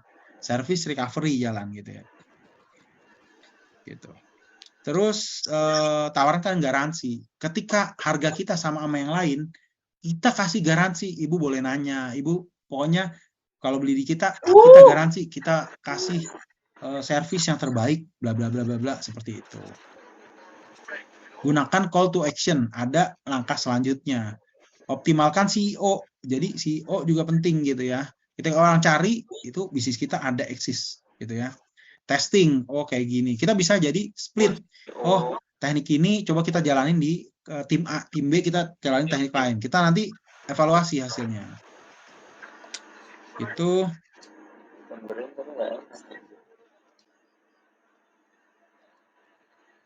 Sedikit lagi teman-teman. Oh, mau bahas kasus apa? Saya lanjutkan sedikit ya. Habis itu kita bahas kasus.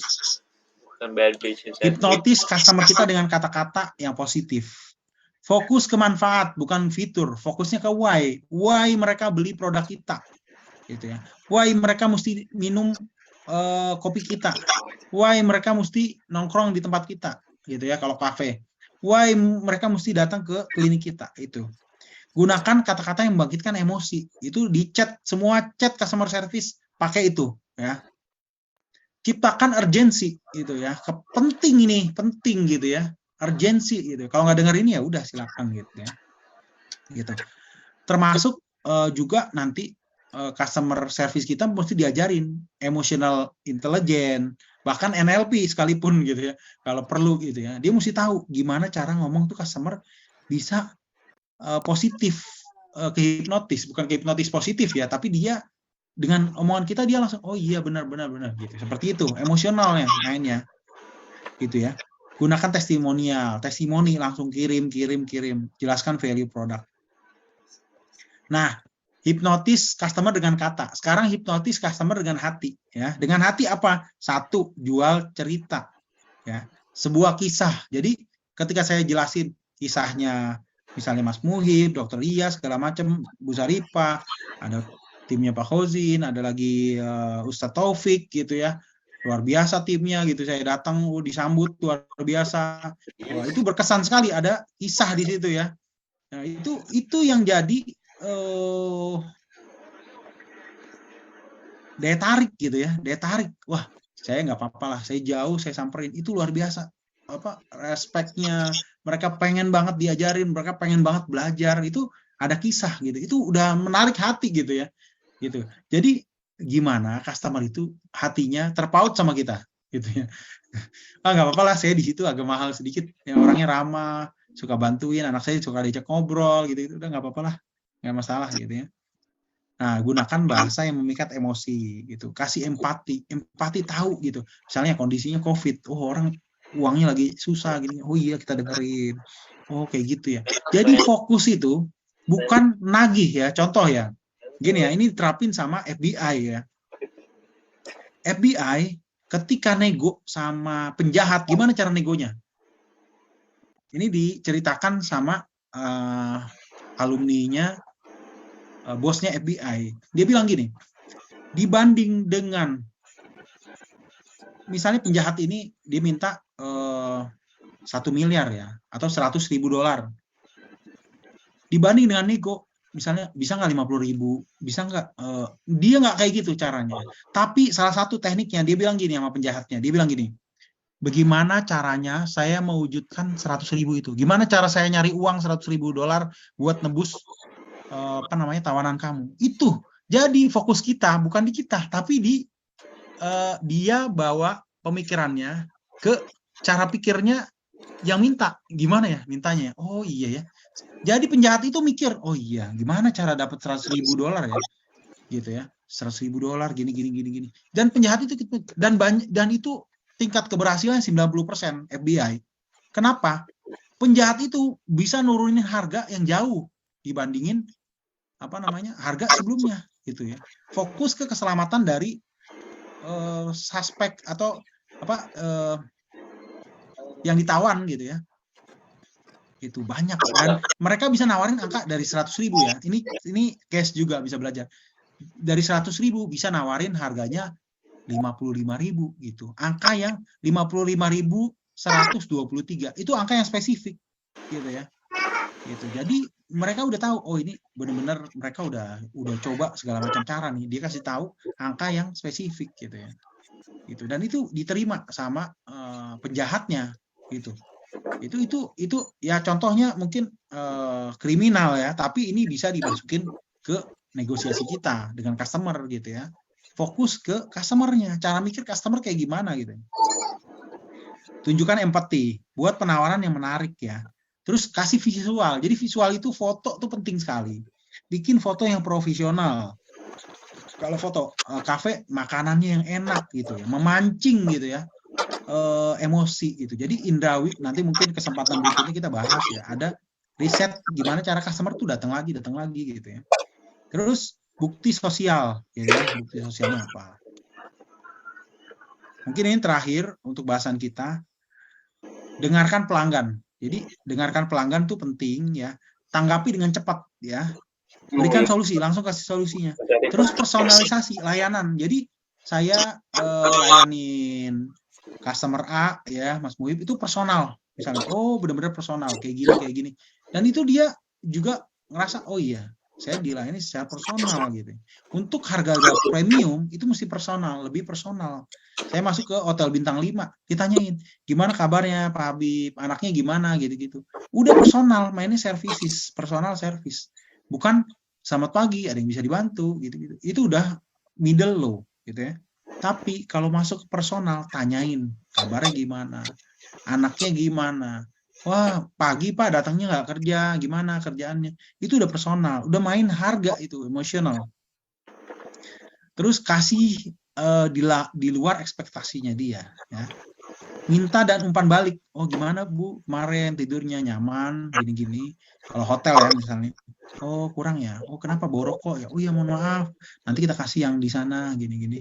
Yang oke, kita ada umpan balik gitu ya. Saya mohon maaf atas ketidaknyamanannya. Saya merasakan nggak enak gitu. Jadi itu empati. Ya.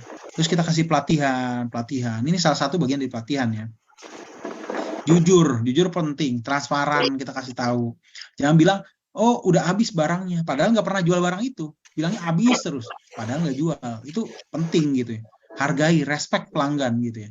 Pelanggan komplain apapun dia raja gitu, dia partner, dia yang bikin bisnis kita hidup gitu. Jadi kita mesti hargain. Oh iya, apa yang dengerin, apa yang dikatakan pelanggan itu gitu ya. Ketika dia masuk ke depan kantor kita dan masuk ke dalam kantor kita dan dia beli produk kita dan nggak beli lagi dan nggak balik lagi ke tempat kita, ada yang salah dengan proses kita, ada yang salah dengan produk kita, ada yang salah dengan pelayanan kita. Itu yang mesti ditauin gitu ya. Gitu. Dan proses itu mesti mudah, daftar sekolah, daftar klinik, daftar apapun gitu, prosesnya mesti mudah, check out form itu mesti mudah. Ini Bu, Ibu tinggal ini, nanti kita bantu gitu ya. Itu mesti mudah. Kalau rumit, bergantung pemikiran kita, itu susah ke customer juga gitu ya. Terus konsisten gitu ya. Jangan begitu pesan produk 100 bagus, begitu pesan produk 1000, 2000 udah yang satu kualitasnya A, yang satu kualitas B, nilainya 5, 6, 7, 10 gitu ya. Ada yang bagus banget, ada yang jelek banget gitu ya. Itu kita mesti konsisten. Oke, mungkin itu dari saya. Masih ada 23 orang ya. Jadi ya bertahan masih cukup banyak. Silakan kalau mau diskusi. Sebentar saya nyalakan mic-nya.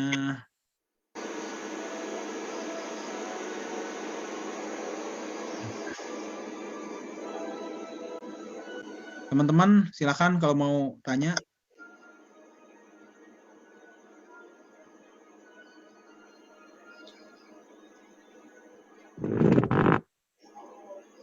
Ada yang mau diskusi? Silakan. Atau bedah kasus, kita bedah kasus di sini. Mumpung ada sesinya, silakan. Assalamualaikum. Waalaikumsalam warahmatullahi wabarakatuh. Silakan. Sebenarnya bagus banget ini insight-nya ya, yang untuk malam ini. Jadi ini nanti kita bikin itu ya, Habib ya, bikin SOP untuk cleaning untuk customer service ya, SOP buat supaya dia dari cold jadi hot, terus SOP handling apa tadi? Komplain sama udah gitu sama SOP yang jawab pertanyaan penting gitu ya, seperti itu ya kira-kira. Jadi gini, pengaplikasiannya nanti. Jadi gini, saran saya bikin standar siapa karyawan kita yang paling bagus ngelayanin customer ya. Siapa? Misalnya Reni ya. Reni ini paling bagus handling customer, atau Iren misalnya. Atau siapa? Oh ini paling bagus, standarnya dia. Oke. Nanti 2 orang ini kita minta feedbacknya dan kita enhance di knowledge-nya. Jadi bisa aja dia praktikal kayak tadi Mbak Kokom ya. Bu Kokom itu jago, tapi dia karena pengalaman aja gitu ya. Jadi ada orang yang jago karena pengalaman, experience. Dia nggak ada misalnya dia nggak pernah belajar ini, tapi dia entah bakat ya, makanya put the right man on the right place gitu ya. Dia udah bakat di situ, udah bakat. Jadi dia udah bakat ngomong, udah bakat, tinggal diasah aja sedikit langsung gitu ya. Gitu. Ada yang jualan apa namanya di sini yang saya dengar ceritanya juga, dia jualan gorengan, Tapi tukang taksi semua di situ, di apa namanya Tanjung Barat itu, semua tukang taksi di situ, parkir di situ, dan dia nanya tukang taksi kalau nggak datang, oh gimana, kenapa kamu nggak datang, sakit ya, gini-gini. Ini tukang gorengan, bayangin. Dia tahu ilmu CRM, gimana cara handling tukang taksi, gitu. Dan tukang taksi juga sayang gitu sama tukang gorengan ini, gitu ya, ibu-ibu ya, gitu ya. Bahkan apa namanya ya kadang ngasih nyumbang, tapi ibunya tuh benar-benar jaga relation sama semua customernya dia, orang-orang yang beli kopi gitu ya. Nah itu bakat gitu, ada orang yang bakat kayak gitu ya. Nah satu, bikin standarisasi sesuai standar kita juga. Iren, kamu gimana sih handling customer? Mbak Kokom, ya. Reni, kamu gimana handling customer? Dari 3 ini kita ambil yang terbaik.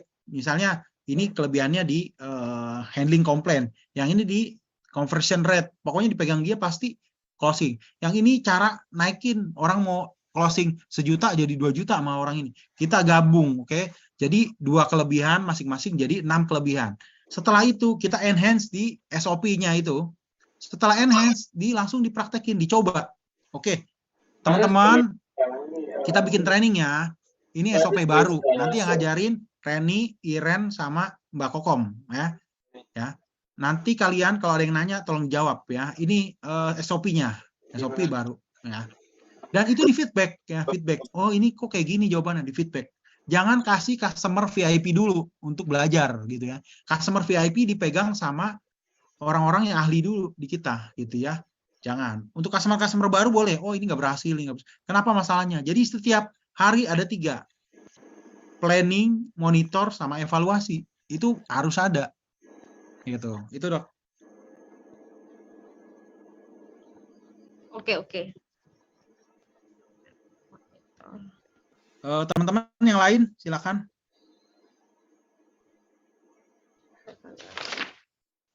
Dari Jawa Tengah juga banyak nih. Jawa Tengah, Jawa Timur masih ada. Ada yang dari Timor Leste nggak? Ada yang... Teman-teman ada yang dari Timor Leste nggak? Tadi ada yang mau join, cuman saya nggak tahu nih.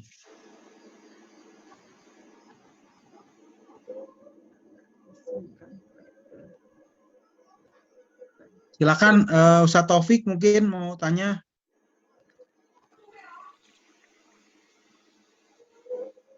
Ustadz sehat, Ustadz?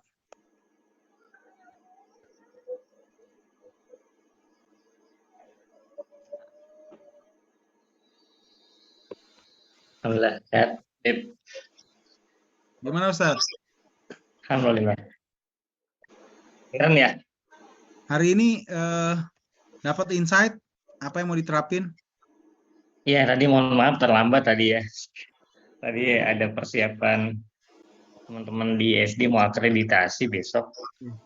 Jadi tadi sempat ya monitor sama jadi tadi baru gabung jam berapa tadi ya? Udah nggak dari awal jadi ikut materinya tadi. Oke, nggak apa-apa. Tapi iya terkait dengan service excellence ya tadi ya yang disampaikan itu. Kadang gini, Bib, kalau terkait dengan masalah komplain ya, komplain yang nggak cepet di handling itu betul sih. Jadi kalau nggak cepet ditangani itu bisa yang tadinya kecil itu bisa ngelebar kemana-mana gitu. Dari satu problem kemudian jadi yang kita rasakan pernah terjadi itu adalah dia bisa merembet kemana-mana gitu. Padahal masalahnya cuma satu waktu itu. Memang ketika tidak cepat ditangani, kita sudah merasakan seperti itu. Cuman gini, kalau saat orang itu komplain gitu kan, komplain terkadang kayak saya nih sebagai pimpinan gitu, itu informasinya itu terlambat dapat dari rekan kita gitu ya. Karena memang secara struktur itu kadang-kadang ada permasalahan yang kita buat penyelesaiannya itu berjenjang kan gitu ya. Misalkan kalau di sekolah itu, kalau masalah itu bisa diselesaikan oleh guru, maka udah ditangani oleh mereka gitu kan. Ya, kemudian kalau nggak bisa selesai kan bisa nanti ke kepala sekolah. Kalau kepala sekolah nggak bisa, baru kemudian nanti ke yayasan. Gitu. Nah, cuma kadang-kadang kita nggak tahu nih penyelesaian daripada yang di bawah itu gitu kan. Penyelesaian seperti apa, sehingga tiba-tiba kadang kita tahunya belakangan gitu. Dan ternyata ketika kita coba lihat sebelum masalah kecil, cuma karena ternyata penanganan itu agak terlambat, sehingga kemudian jadi besar gitu, padahal jadi kemana-mana lah. Nah, maksud saya pertanyaannya itu sejauh mana, misalkan kalau kayak saya pimpinan itu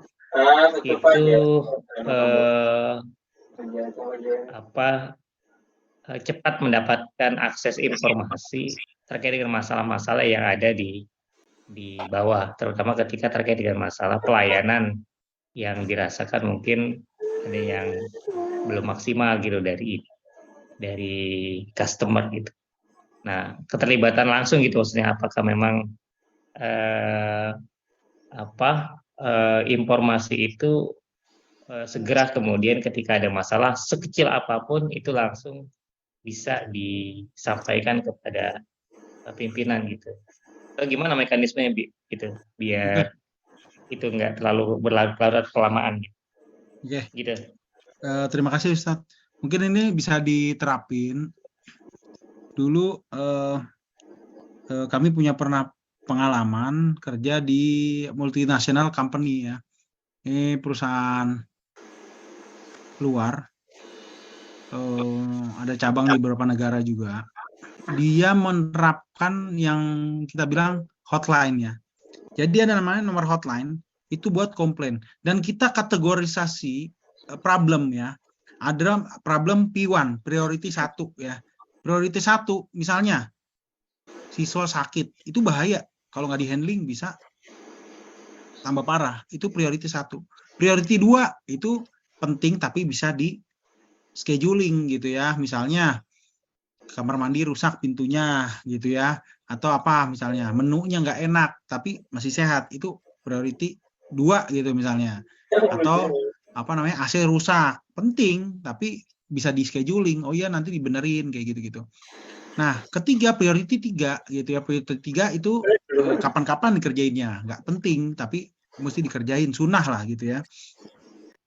Nah, sunnah itu ya kalau dikerjain bisa bagus gitu ya, tambah bagus, tapi itu diutamakan gitu, keutamaannya, mohon maaf bukannya nggak penting tapi diutamakan gitu ya. Nomor 3 nih sebenarnya buat improvement gitu ya, buat improvement, saran dan ini. Priority 4 itu ya udah nanti kalau bisa dikerjain, kalau enggak. Jadi ada priority di situ gitu, dan itu dicatat. Ya, jadi sistemnya kalau mau adaptasi dari kami punya pengalaman di multinational company itu gitu, bikin hotline, catat nomornya, itu gantian yang pegang nih gantian. Hotline itu digilir aja, kita ada anggaran 1 bulan itu ada 4 minggu, dikasih 4 orang misalnya, atau dikasih 5 orang, kasih ya sesuai budget kita lah, nggak usah gede-gede juga nggak apa-apa. Tapi nanti ada mereka harus ngangkat, bahkan malam pun mesti diangkat teleponnya gitu. Itu yang jaga dikasih ada namanya buat hotline gitu, ada tunjangannya atau apa gitu ya. Gitu. Nanti dia bisa naik, ada PJ-nya. Minggu ini PJ-nya sini, minggu depan PJ-nya juga diganti. Eskalasi, ada namanya jalur eskalasi. Tapi kalau priority 1 itu langsung ke atas eskalasinya. Gitu. Langsung ownernya udah tahu gitu ya. Gitu. Dan owner bisa evaluasi. Tiap hari mereka ngisi, oh ini ada problem, jadi paginya tuh udah langsung report, tadi malam ada problem apa aja gitu ya, di summary-in gitu ya, atau mau ditaruh di Excel boleh, atau di WhatsApp gitu ya, biar cepet gitu ya. Ada namanya problem apa aja, oh problem ini, kita bisa masuk ke grup itu, tapi ada yang handling gitu ya, jadi kita nggak capek juga gitu ya, ada jalur, tapi kita tahu kalau priority 1 kita yang turun gitu ya, Gitu. Dan kita perbaikin caranya. Ketika ada priority 1 diselesaikan dengan cara yang nggak efektif, kita langsung handling gitu. Kita langsung handling. Oh kayak gini, besok nggak boleh gini lagi. Ini penting, bahaya nyawa orang gitu ya. Misalnya gitu.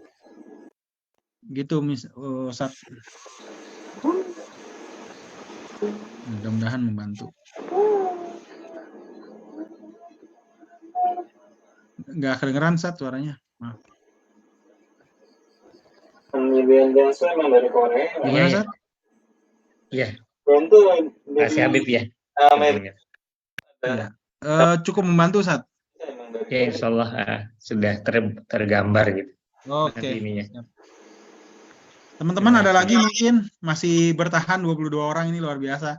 Saya respect sekali, terima kasih. Apalagi yang jauh-jauh ini dari mana-mana nih.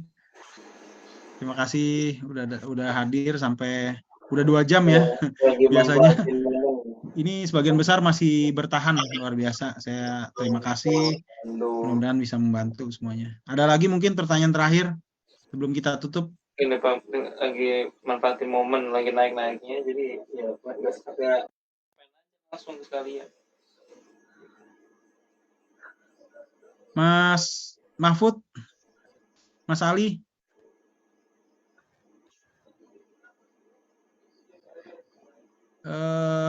Siapa lagi nih? Mas Mahfud gimana Mas? Mas Ali? Aman, Bib. Sehat Mas Ali? Alhamdulillah sehat. Ada yang mau ditanyain Mas Ali? Cukup sih, Bib. Oke. Lanjut aja. Gimana? Ada dapat sesuatu yang baru? Apa yang mau ditingkatkan?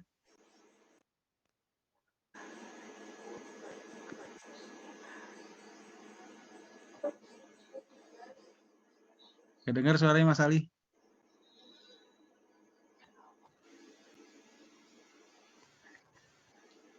Ya mudah-mudahan bisa membantu ya. Nanti kalau Mas Ali ada pertanyaan, silakan nanti japri aja. Ini timnya juga luar biasa nih Mas Ali. Sangat responsif dan cepat sekali gitu. Ada perubahan, dibenahin, langsung perbaikin. Mas Mahfud ini luar biasa timnya juga. Banyak perbaikan juga langsung dikerjain gitu. Insya Allah, jadi banyak improvement juga. Jadi intinya adalah bukan cuma konsep teori, tapi langsung kerjain. Nanti langsung kita perbaikin. Oh kayak gini, 70% efektifnya, naikin lagi 80%. Terus kita perbaikin gitu ya. Jadi intinya di situ. Oke, teman-teman, terima kasih banyak. Mungkin kalau nggak ada pertanyaan lagi, kita bisa cukupkan ya sampai jam 10 malam. Saya terima kasih banyak. Mudah-mudahan Allah berikan kita kemudahan, Allah berikan kita manfaat, Allah berikan kita hidayah, ilmu yang bermanfaat, bisa bermanfaat buat orang banyak. Ilmu rezeki kita juga berkah, membantu karyawan kita, keluarga yang lebih besar lagi, dan menjadi rezeki yang halal, berkah, bermanfaat. Terima kasih waktunya sampai jam 10 lebih. Saya mohon maaf jika ada kesalahan, jika ada kata-kata yang benar semuanya datang dari Allah Subhanahu wa taala, yang salah datang dari saya sendiri. Saya tutup. Kifaratul majlis, subhanaka wa bihamdika, asyhadu an la ilaha illa anta, astaghfiruka wa atubu ilaik. Wassalamualaikum warahmatullahi wabarakatuh. Waalaikumsalam warahmatullahi wabarakatuh. Oke. The recording